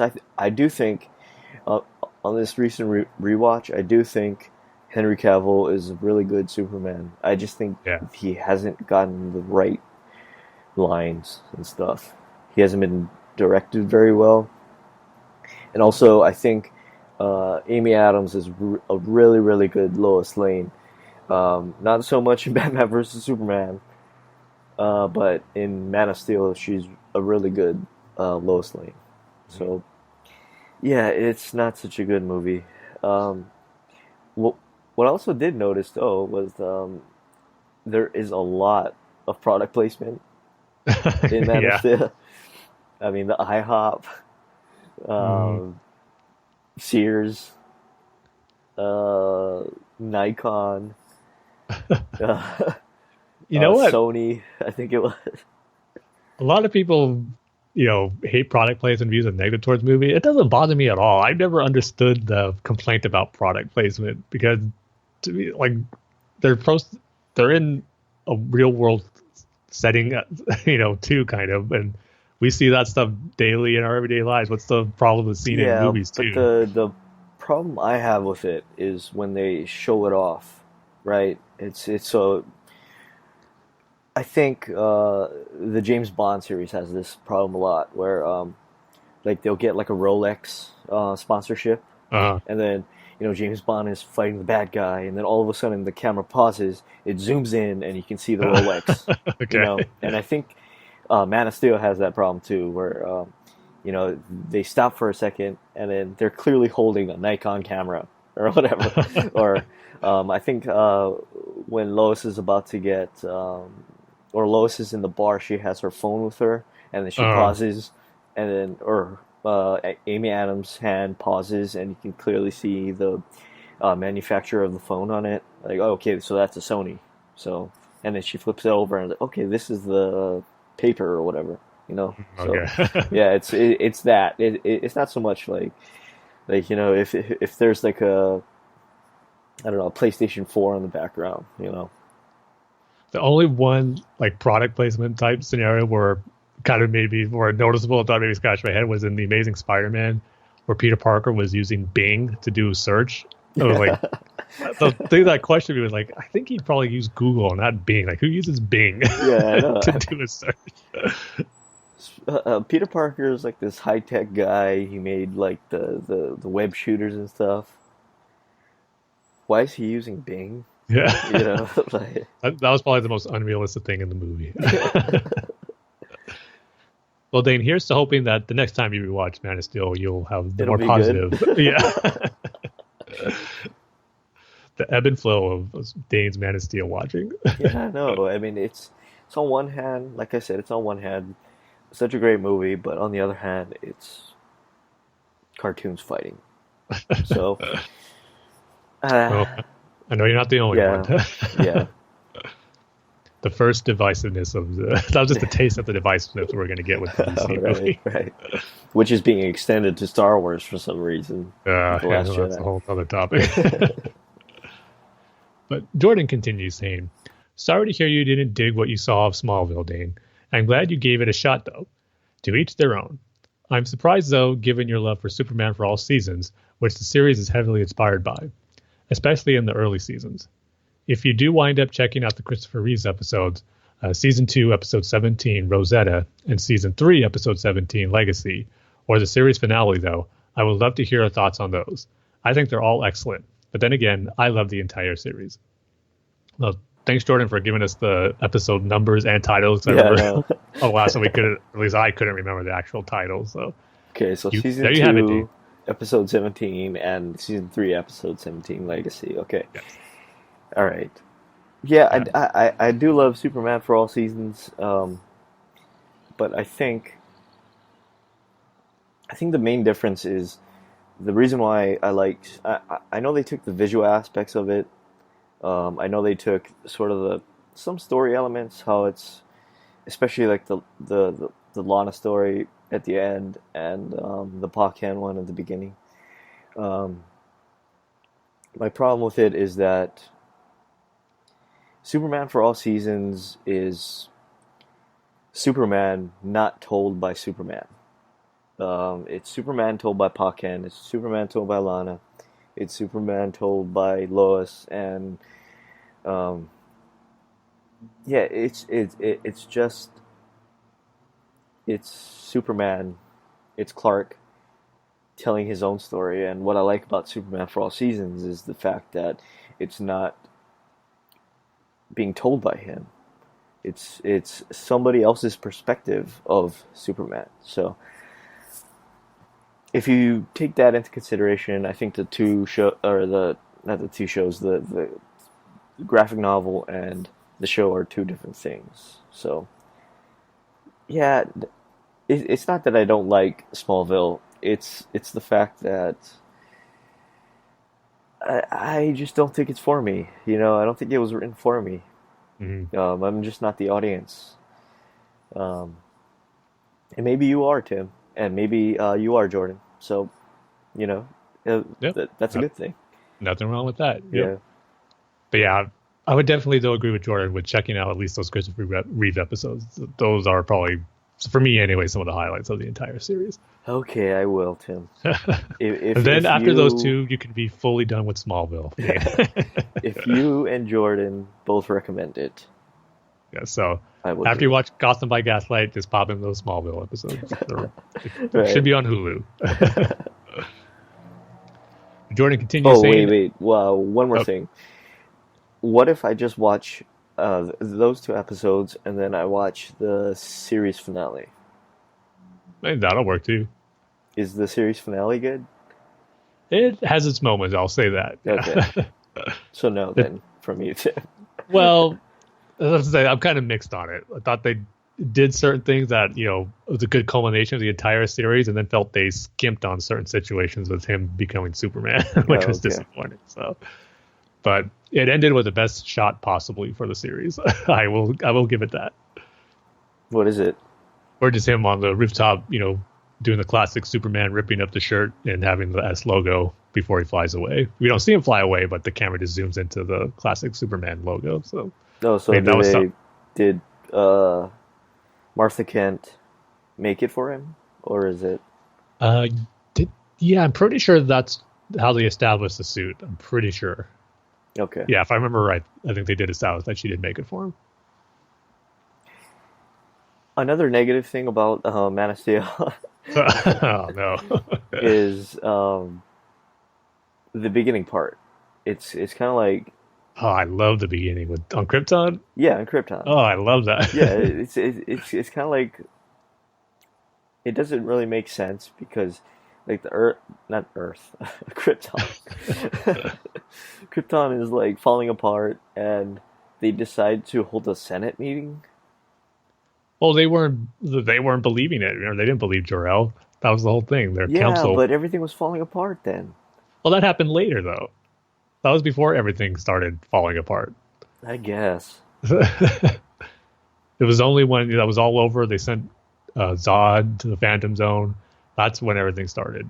And Full destruction started happening. that's another thing too. It's like you live in you're an alien race that could terraform a planet to fit your needs, right?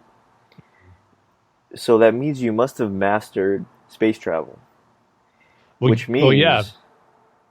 But then they said they, abandoned that. They felt that wasn't the best way for their species to continue on or, progressing with. So they just abandoned that and wouldn't allow anyone to do space travel again, like for thousands of years, if I remember right. they banned people from space travel. Yeah. So Zod's ship wasn't space travel. No, they were just in like that ship in the Phantom Zone, but then they found one of those world engines that was on one of their old, like it was a moon or a planet for one of their old ancestors went to explore, and they used that world engine to power up their ship to make it travel. So they. Oh my God, Tim! So you got to watch it again now. Why don't they explain this? They do. That's where I'm getting They this do? information from. Yeah, Zod says all that. We're in the Senate scene. No, in the beginning when he's telling Clark, like how they escaped the Phantom Zone, how they traveled, how they found his once new Clark was on Earth. Once Clark activated the Kryptonian ship on Earth, it sent like a beacon to the ship they were on because they had the. How did Clark get to Earth? Well, that's the thing. Jor-El was doing something that he shouldn't be doing. Technically, he was doing something illegal, but he did it anyway because he knew he had to save his son. So he was building a spaceship in secret. Yeah. Mm-hmm. Okay. Oh man. It kind of doesn't make sense, Tim. It makes sense enough. But I don't know.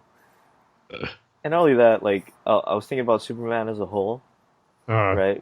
And I was thinking like Clark or Ma and Pa can't find Clark, right? And they decide to raise him. Mm-hmm.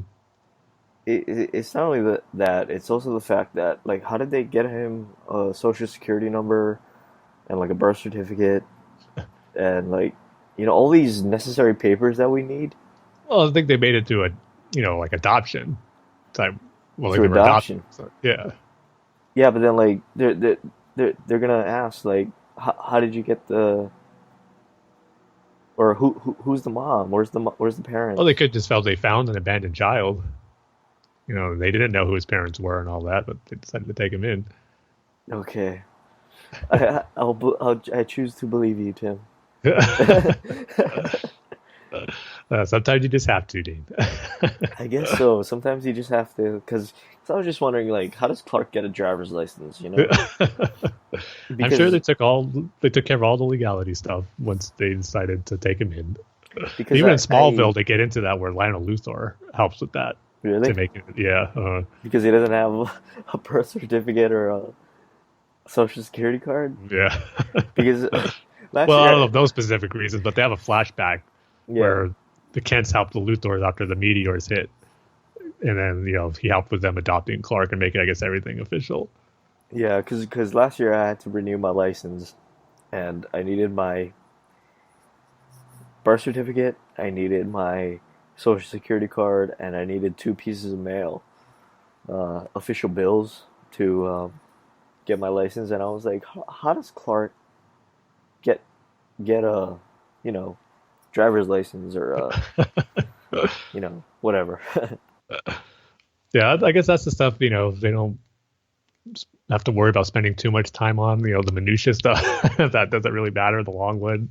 You just know they took care of it. You just don't know how. Yeah, right. But speaking of Man of Steel, Yeah, Jordan sorry. goes into that next part of his email saying, now that I've seen both bonus scenes from Justice League, I am infuriated that they didn't make it into the final cut of the film. In 2 minutes of extra footage, we've heard the Man of Steel music more than we heard it in the entire 2 hours of the final cut of the movie. That's absurd. I'll reiterate that I do like Justice League as it is, but as I stated in my last email, my biggest complaint about it is probably that the Man of Steel music is almost non-existent.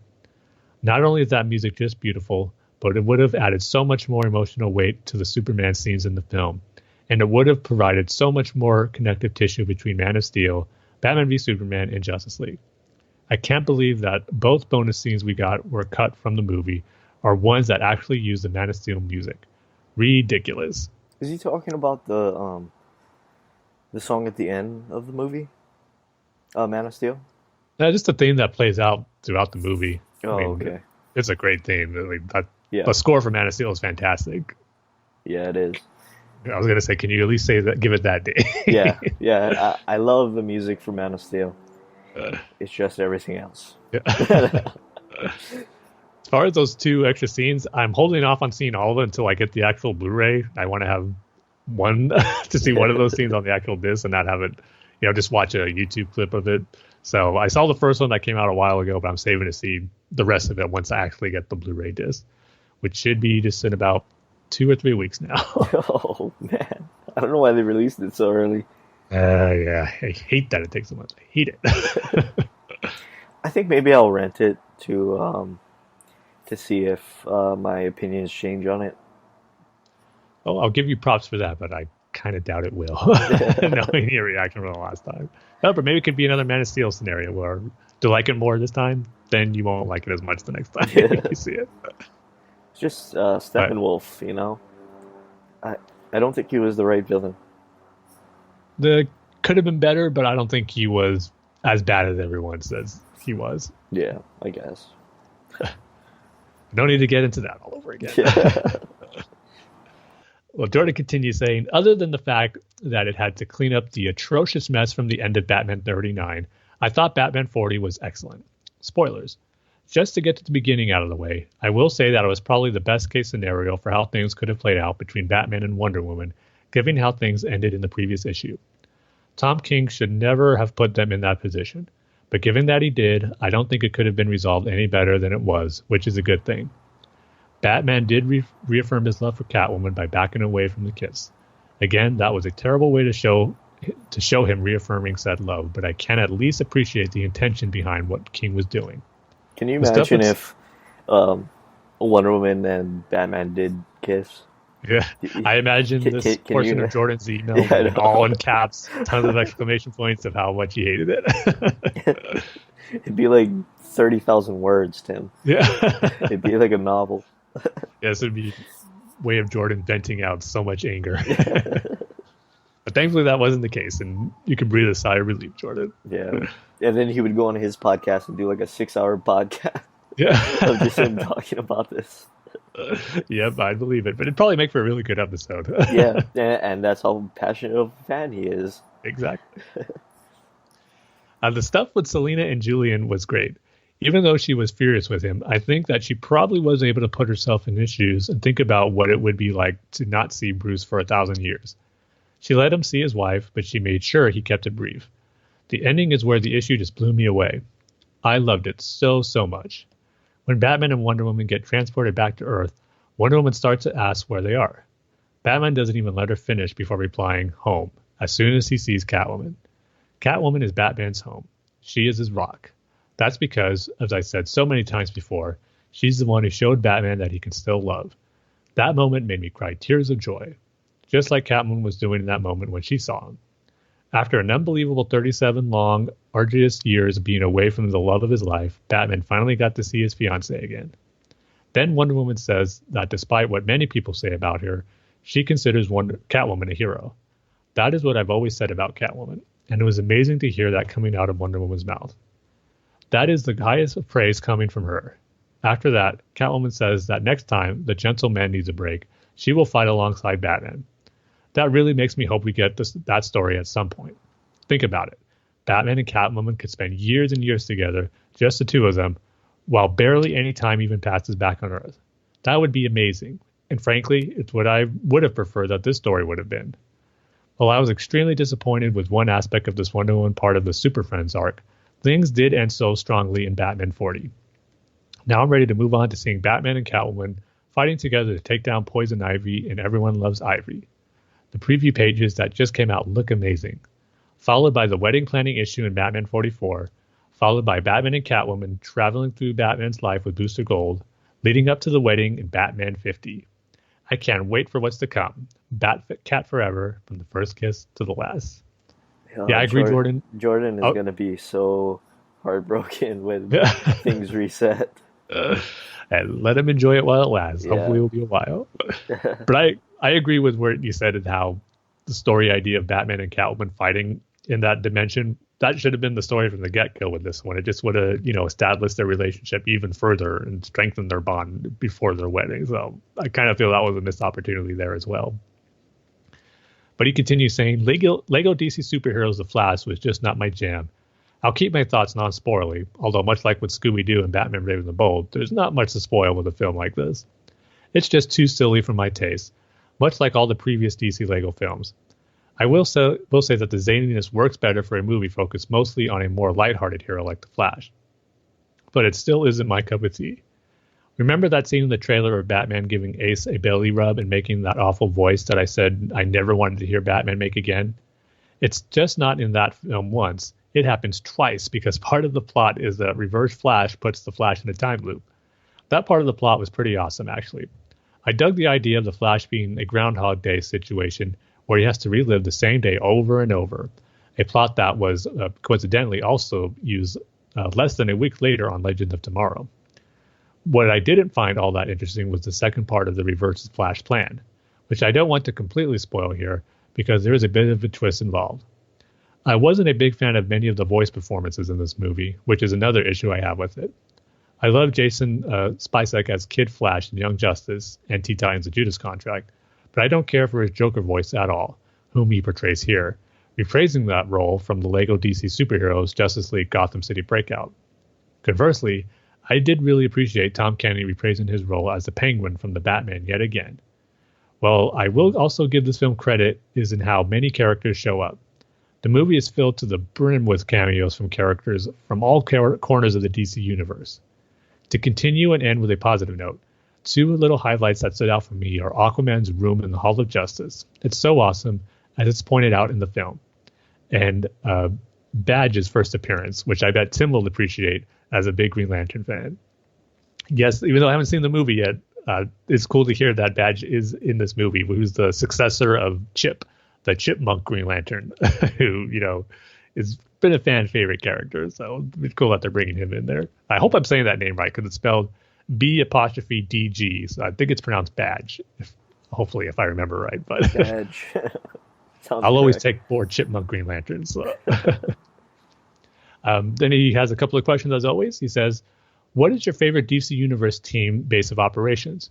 Not counting solo hero headquarters like the Batcave or Fortress of Solitude.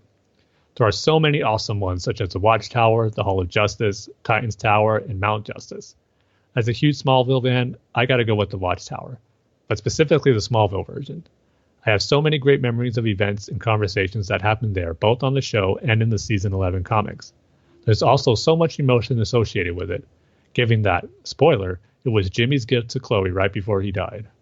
I'll give an honorable mention to Titan's Tower, since I've always thought the design of it was cool. And I like how it really feels like a home rather than just a base of operation for superheroing. Yeah, for me, I'm going to go with the Watchtower, the Justice League Unlimited version. Well, even the one before that, the Justice League series that they had were just the 7 members. That's, the one I've seen the most watching that series for so many years. I just love how it's set in space and, and of course that Bruce paid for it and he's able to share it with everyone. Just the perfect base of operations for the League to watch over the Earth. One thing I didn't like about it was how in Justice League Unlimited, they just had, normal humans work there just as a day job. I thought that sounded a little strange for these heroes to do that, especially with all their abilities. I think they'd be able to maintain it. of themselves, but the fact they had normal humans beam up there every day was a little bit weird. But I'll always love the Watchtower. And I agree, though, Jordan, the Teen Titans Tower or the Titans Tower is really cool just because it's just a big T building. And with someone with the letter T in his first name, how can I not love that as well? So I'll go with those two. How about you, Dane? Any of those headquarters stick out to you as your favorite? Well, Plastic Man doesn't have a headquarters, so Everything's irrelevant. You're right. Yeah, everything is irrelevant. I mean, I don't. If Plastic Man did have a headquarters, Tim, it nothing else would compare to it. I'm trying to think, what would a Plastic Man headquarters be? I don't know. There'd be a lot of plastic, though. Yeah. Yeah, I don't know. That's a good question. Plastic Man has never really made sense, because plastic doesn't stretch. I mean, I guess it does, but if you have like a plastic cup, right, you can't stretch the cup. Yeah. Yeah. It just maybe his base is just full of different items that are made of plastic, no matter what it is. Yeah. The plastic base. But the second question is, do you want whoever scores Matt Reeves' Batman film to use the Batman v Superman Batman theme, use the Batman 89 theme, or create a new theme for Batman? I actually like the Batman v Super theme a lot more than most because I think it works very well for a Batman who has lost his way and is in a very dark place. That's precisely why I think it was the right choice not to use it again in Justice League, as Batman had been inspired out of the dark place by that point. The Batman 89 theme worked pretty well in Justice League, in my opinion, despite the fact that it was a humongous issue, despite the fact that I take humongous issue with Danny Elfman's egotistical comments about it being the only Batman theme. However, I'm torn on whether I'd want to use it again in Reeves' movie. For continuity's sake, I think it would be smart to continue with it.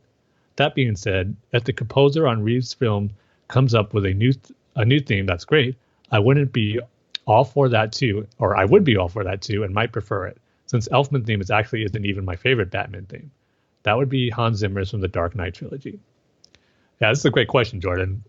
Right now, I'm kind of leaning towards just creating a brand new theme because, as you said, the one from Batman v Superman just fit for Batman being in that dark place, and now that he's assuming that this movie by Matt Reeves is going to take place in the same continuity and after the events of that, it wouldn't make sense to use that again.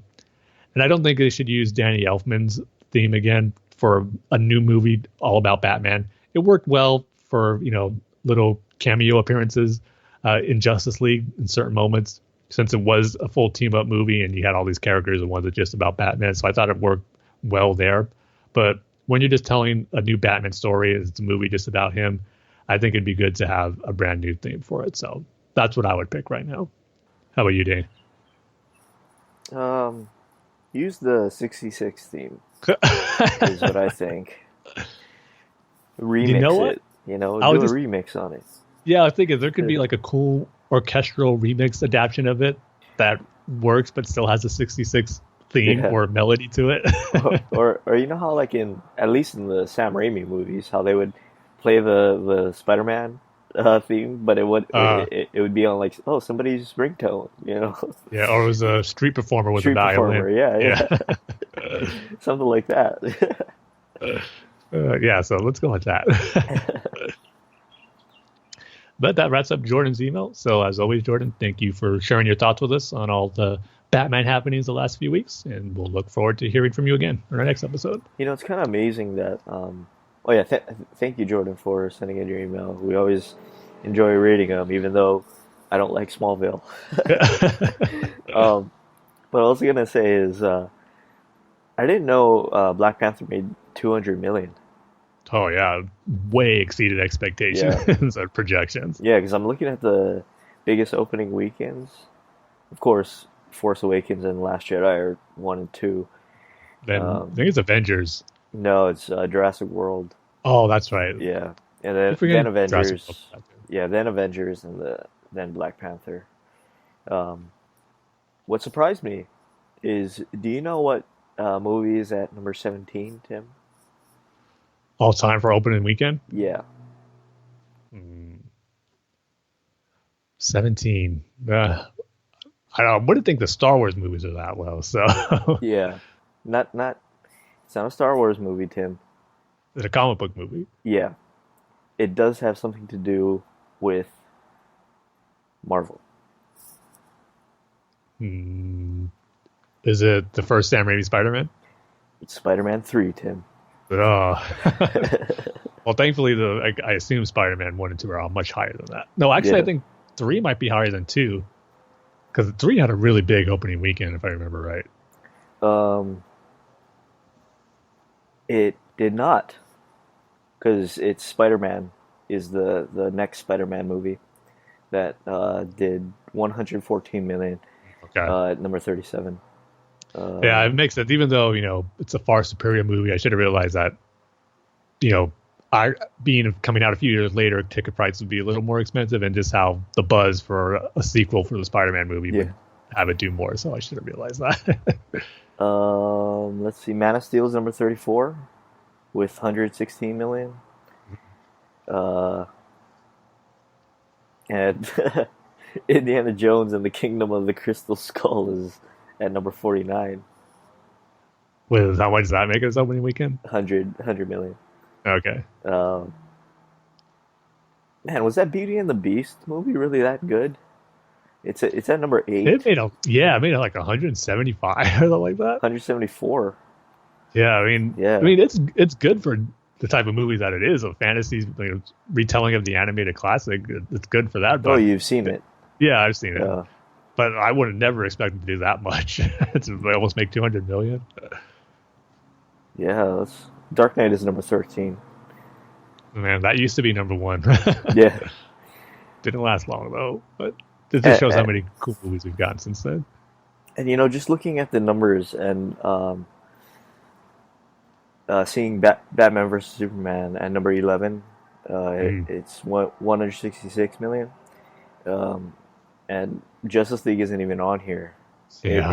It kind of makes sense why Warner Brothers kind of shook things up. Yeah, I mean, we talked about it on episodes after the aftermath of its disappointing box office, where they pretty much had to do something with it, making as little as it did its opening weekend. I mean, not even cracking 100. That's pretty bad. Yeah, because even Suicide Squad is number 25. No matter what you say about not liking any of the DCEU movies, they all opened really well, and Warner Bros. Had to be happy with the performances as far as opening weekends. But Justice League didn't even have that, which is has more problems. It has to do with it made a lot of money, but not as much money as they expected it to. And nor what it should have made when you had all these characters together. Yeah. Still get kind of bummed out when I think about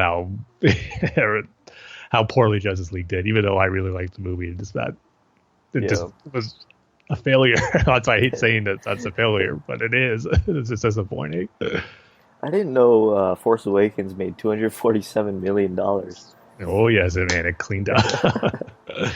That's good. It's really good to see, Oh, yes, that's what I was, one of the things I was hoping for. The Star Wars take the crown back, domestically anyway, for biggest opening weekend and biggest movie all time domestically. But sticking Avatar still has it worldwide. Biggest opening weekend. Yeah, it's 529 million in 2015. Do you know what the biggest opening weekend was in 2017? Was it Captain America? Oh wait, Last Jedi. No, Fate of the Furious. No, the Fast and the Furious movie. No, Last Jedi made more. Opening weekend you're talking about? Yeah, opening weekend record holder. No, there's no way. It's true, Tim. That's what I'm reading. Well, worldwide or domestic? I don't know. It just says in U.S. dollars. No, it has to be Last Jedi. Fate and the Furious did not make 200 and whatever million like the Last Jedi did. We're just talking about the top 5 opening weekend movies, and Fate and the Furious wasn't on there. I don't know. It says opening weekend record holders worldwide. Oh, worldwide. Oh, there you go. Yeah, worldwide. Which to me, I think is still a problem that the Fate and the Furious has that. so hopefully Solo can break it. Solo, I don't know. It's not part of the main trilogy. I know it's not going to do numbers like that. I'm already expecting that. I can hope. But anyway, with that, we can go ahead and go into our comic book reviews. For this episode, I'm going to be reviewing Batman number 41, Detective Comics 974, and keeping with the TMNT theme, Batman TMNT number 2, issue 4. And as always, we're going to be going into spoilers when reviewing these books. So if you haven't read them yet, might want to hold off, read them, and then hear the reviews. And for our rating scale, what's it going to be, Dane? We got a lot of probably options to choose from some of the topics we talked about on this episode. Probably something about Marvel, since we talked about Marvel. Marvel villains that Dane misremembered. I don't know. Or how about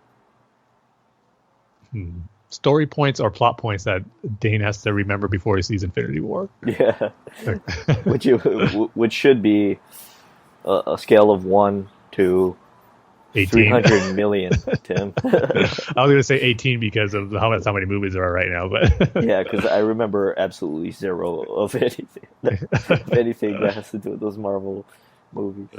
Okay, so story and plot points that Dane has to remember from the MCU before we see Infinity War. So first up is going to be Batman number 41. This is starting off the new Poison Ivy story arc from Tom King that Jordan alluded to in his email. And first off, I just got to bring out the biggest positive about this issue, the artwork. Man, is this a beautiful comic by Michael Janin doing the art. And then Jude Chung for the colors, too, because it's colors I thought really stood out. I mean, the splash pages of that showcase Poison Ivy is just really, really well done. It is really showcasing, how Poison Ivy uses her beauty to seduce her victims, and this really comes across in this issue by the artwork here. So really well done. But as far as the actual story goes, it's setting up where Poison Ivy is pretty much taking over the planet, gaining control over every person on it, no matter if they're just regular humans or metahumans. And it starts out with Bruce waking up.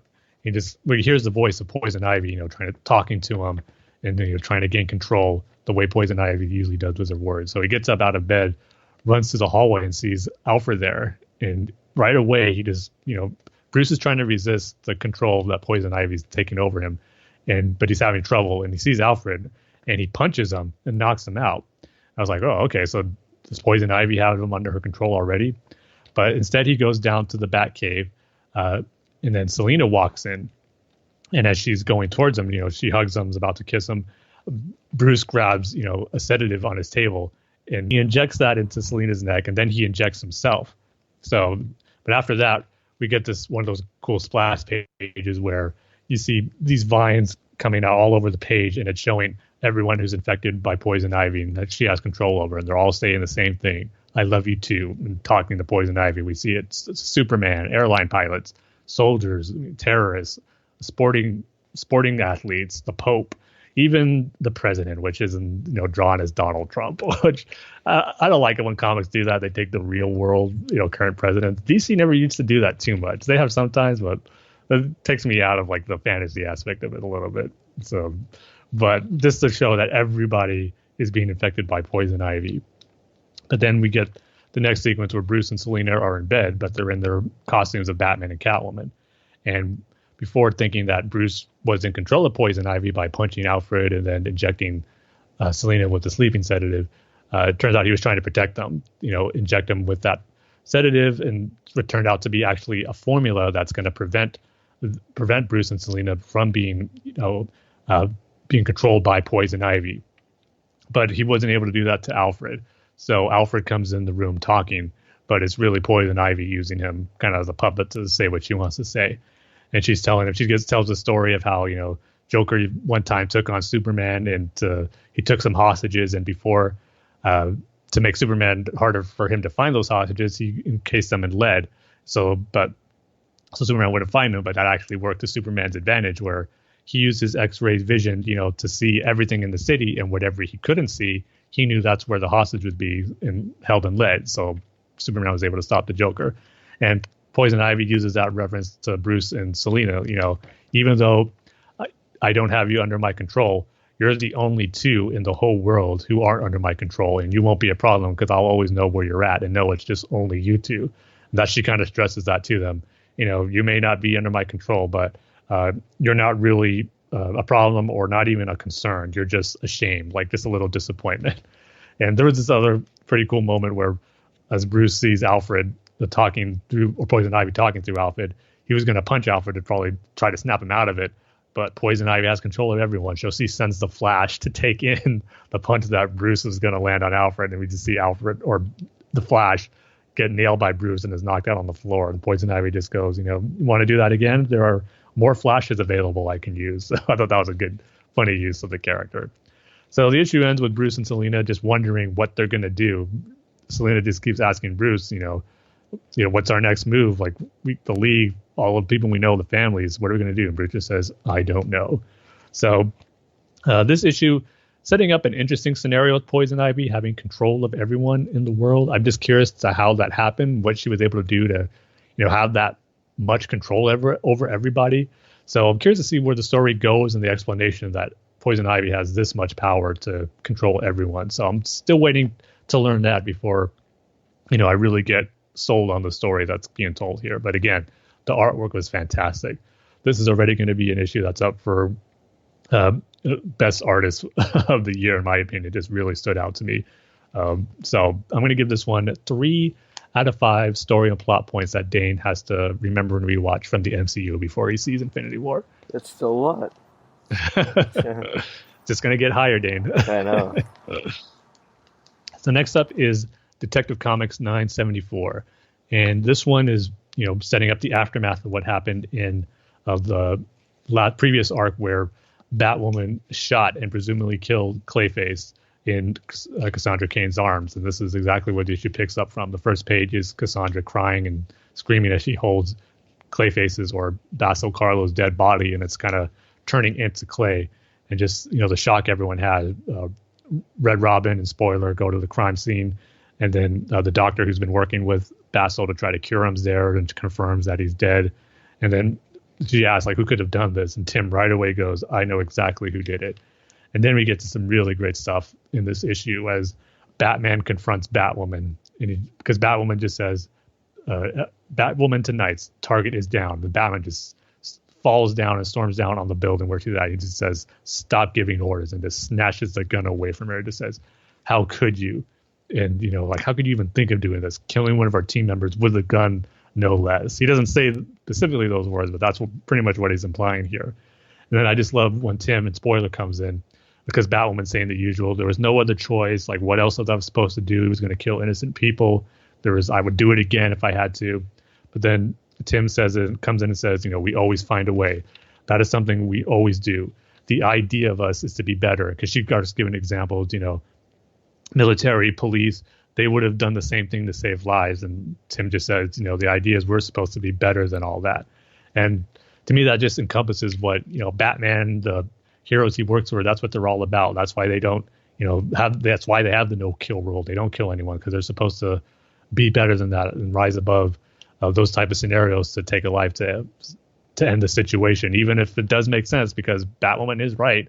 I mean, it was probably the right call, but we know that Batman always finds another way to get out of that situation without, taking a life. But my favorite part of this issue, probably one of my favorite moments from Cassandra Cain and the entire run by James Tynion, comes here where she confronts Batwoman. She just screams at her, why? He could have been good. He was my friend. I could have saved him. And Batwoman tries, telling, we're just doing it to save your life. And Orphan or Cassandra Cain was just saying, instead of trying to save my life, you ended up hurting it. And then this is what I loved here. She just turns to Batwoman and rips off the bat symbol on her uniform. And she goes, this symbol is special. It means don't kill. It means never kill. And that was just perfectly said. That's what that bat symbol represents, and everyone who wears it should have the not taking a life, and that rule that Batman has. I just loved how that was brought to the forefront here, and that Cassandra Cain was the one to bring that out to Batwoman, given how she had the closest relationship to Basil Karlo. So then Azrael and Batwing come in, and they're kind of siding more on Batwoman's side here, where she had a tough call, but she made the right one, and and to save everyone else, she had to do what she had to do. But Batman, when someone kills someone on his team using a gun, he's not going to have it. He just tells Batwoman, "You're excused," and he says, "If you want to leave with her, you're welcome to do so as well." Talking to Azrael and Batwing. So the team is pretty much split here. And then we get a little bit of the aftermath with Glory Griffin, Basso Carlo's girlfriend from the annual issue, and the one who was Mudface, part of the victim syndicate, who was like Clayface. The formula that the doctor was going to use for Basso, she ended up using on Glory here to fix her from being Mudface anymore. But she kind of lets her have it for what she did to Basso here, turning him into that monster, being part of the crime syndicate. So even though she helped Glory here because it was Basso's wish, she's really wasn't really forgiving her. I mean, she just tells her, "You have a second chance, like please make it worthwhile in honor of Basso." So that pretty much, I think, wraps up her arc and her connection to Basso Carlo here. But then we see the fallout with all the teammates here. Batman, or first off, we get Tim and Stephanie Brown here, where Stephanie just says to Tim she has to get out. Like, she thought things would be better and to figure things out for himself once Tim came back, but things really didn't change, and she has to leave Tim for a little bit because she can't stand seeing Tim do this to himself, trying to put all this pressure to make sure everything works according to his plan, but it just really hurting himself more than helping. So she's going to leave to get away from that. Then, that, of course, hurts Tim. He doesn't know what to do. He's distraught because everything that's proceeding right now, he thinks he's going to end up into that future Tim Drake that came back as Batman. And he just, really lets his emotion out in front of Bruce here, which was nice to see, and just saying how, I just can't seem to escape that. He always said that line. He thinks Batman is a curse, one that I can't escape, knowing that future awaits for him. So it was kind of just, good to see Tim letting his feelings out and emotions, and Bruce being there to comfort him, even though it wasn't things he really probably didn't want to hear. And then the aftermath with Kate here being kicked out. She's confronted by her father, and he tells her, of course, you did the right thing, you saved lives, and they won't understand, but I do. And he tells her, you're a soldier more than anything, and now it's time for your real mission to begin. And he gives her a new Batwoman costume with a different symbol. So, which looks like she's going to be working for him now and not part of the Batman team. So then the issue ends. This is probably my only negative of the issue, was that it leaves kind of on a weak cliffhanger, where we get the reveal that, Brother Eye is being activated, but it's being activated by Ulysses Armstrong, one of Kate's father, one of his, his tech guy from the Colony days when they were trying to attack Batman and his team. So he was never really a character I had that much investment in or thought he would make a great villain, but it looks like that's what he's kind of leaning towards now. So we'll see what James Tynion does for him. Maybe he will make him a viable villain for Batman once in this team now that they're split apart, but we'll see. I think the more exciting part is that Brother Eye is being activated. So, but overall, I really love this issue. A lot of great dramatic moments between the characters here and the team dynamic kind of falling apart. And like I said, when we were talking about James Tynion leaving, this does feel like the beginning of the end for his run here and the end of an era with this Bat team. So this was great. I'm going to give it 4.5 out of 5 story and plot points that Dane has to rewatch from the MCU before he sees Infinity War. And then we get to the main event, Batman TMNT #2, issue 4. Yes, this is like I was talking about, being able to read a comic where the Turtles fight Bane and then be able to play it in an actual video game was so much fun. And that's because this fight scene with the Turtles, Batman and Robin against Bane, was really, really fun. Maybe not quite as lengthy as I would hope, but again, we got 2 more issues left, and I'm sure the final fight is going to be a lot bigger, so can't really complain too much. But it was a cool action sequence seeing Bane, Bebop, and Rocksteady, and then foot soldiers all infused with venom going to go up against the Turtles.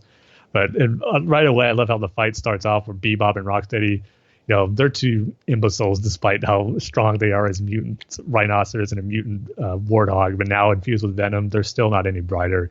And Damien takes advantage of that, planting a bomb on Bebop's, one of his tubes that has the venom injected and kind of breaks it apart. That what sets the battle off, where the Turtles, Batman and Robin just go all out against fighting the foot soldiers. But then one of the coolest aspects of the fight was seeing Bane take on Raphael here. Bane recognizes, that, Raph is one of the more, ones who uses his emotions in his fightings, and probably one of the more better fighters of the Turtles. So he goes after him first. And we get a brutal fight scene where Raph got a few good hits in there, but Bane with his brute strength, just tosses Raph aside, gets him down pretty quick, and then we got a tease of the Nightfall sequence that was about to happen, where Bane lifts Raph over his head and is about to break his shell on his knee, and we get this great panel of Splinter on one side, Batman on the other side, with their mouths open and in shock, seeing Raph about to go through what Batman did in Nightfall. But then Splinter intervenes and is able to get Raph out of Bane's clutches and knock Bane down for a bit. Anytime Splinter enters into a fight, it's always awesome, whether it's in the animated series or in one of the movies. I always love it when Splinter gets into the action because he really is one of the greatest martial artists out there.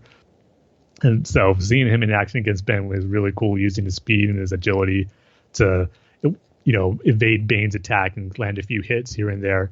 But once he gets distracted by seeing Raphael going to check on him, that was Bane's opening, and he just picks him up and just smashes him into the wall. And then a bunch of the debris of the building starts falling on Splinter here, where he gets trapped.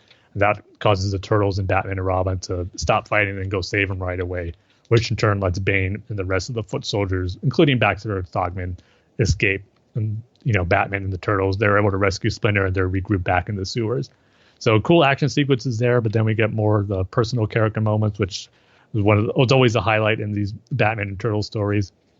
Kind of seeing Batman be the mentor figure for the Turtles. You really get that mentor relationship, father figure relationship with Batman and the Turtles, even in the short amount of time they spent together. I think James Tynion just did a great job of establishing that in the first story arc, and it's continuing here in the second one, just building off that as Batman trying to comfort them in a defeat, letting them know, that they lost this one, but, we got to work out another plan and regroup and just not toss blame around, because Donatello is still blaming himself for what happened, causing all this, not being smart enough to stop it. And then he has the idea that in order to stop Bane, because we tried everything, it didn't work. In order to stop him, we got to play by his rules. And he stole a canister of venom, and he's thinking about using that on himself and the other Turtles to, even the playing field.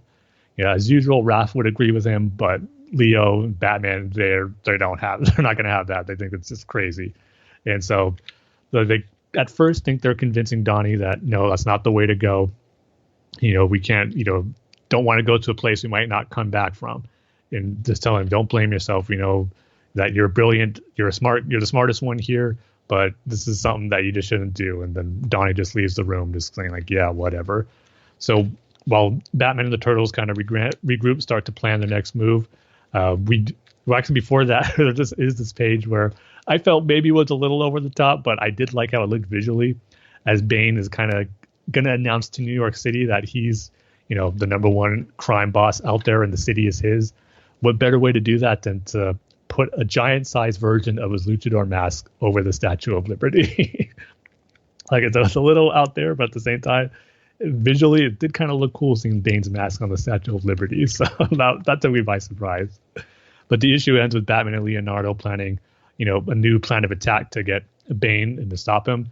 But while they're talking about that, we see Donatello going off on his own, and he injects himself with the venom. And the last page is this scene of Donatello bulked up with venom, just like Bane does. And, it's going to be interesting to see how he comes out of that. And just because it's pretty, if I'm just going to guess ahead here, we're probably going to get a fight sequence with Donatello fighting Batman and the Turtles and the other Turtles as he's hooked on venom. Because that's usually what happens when whoever a new character gets hooked on the stuff, and it doesn't make you think right. And I'm sure it's going to turn him against the Turtles for a little bit. But the only negative I will say about that they put it on the cover that Donatello takes the venom. I mean, right on there, you see him with the tubes and the venom going into his body. So like, why did they put that on the cover? They were saving that for the big, cliffhanger ending of the issue. So I knew it was coming, so it wasn't that big of a surprise, which, was kind of disappointing that they had that right on the cover. But other than that, another really great entry into the story.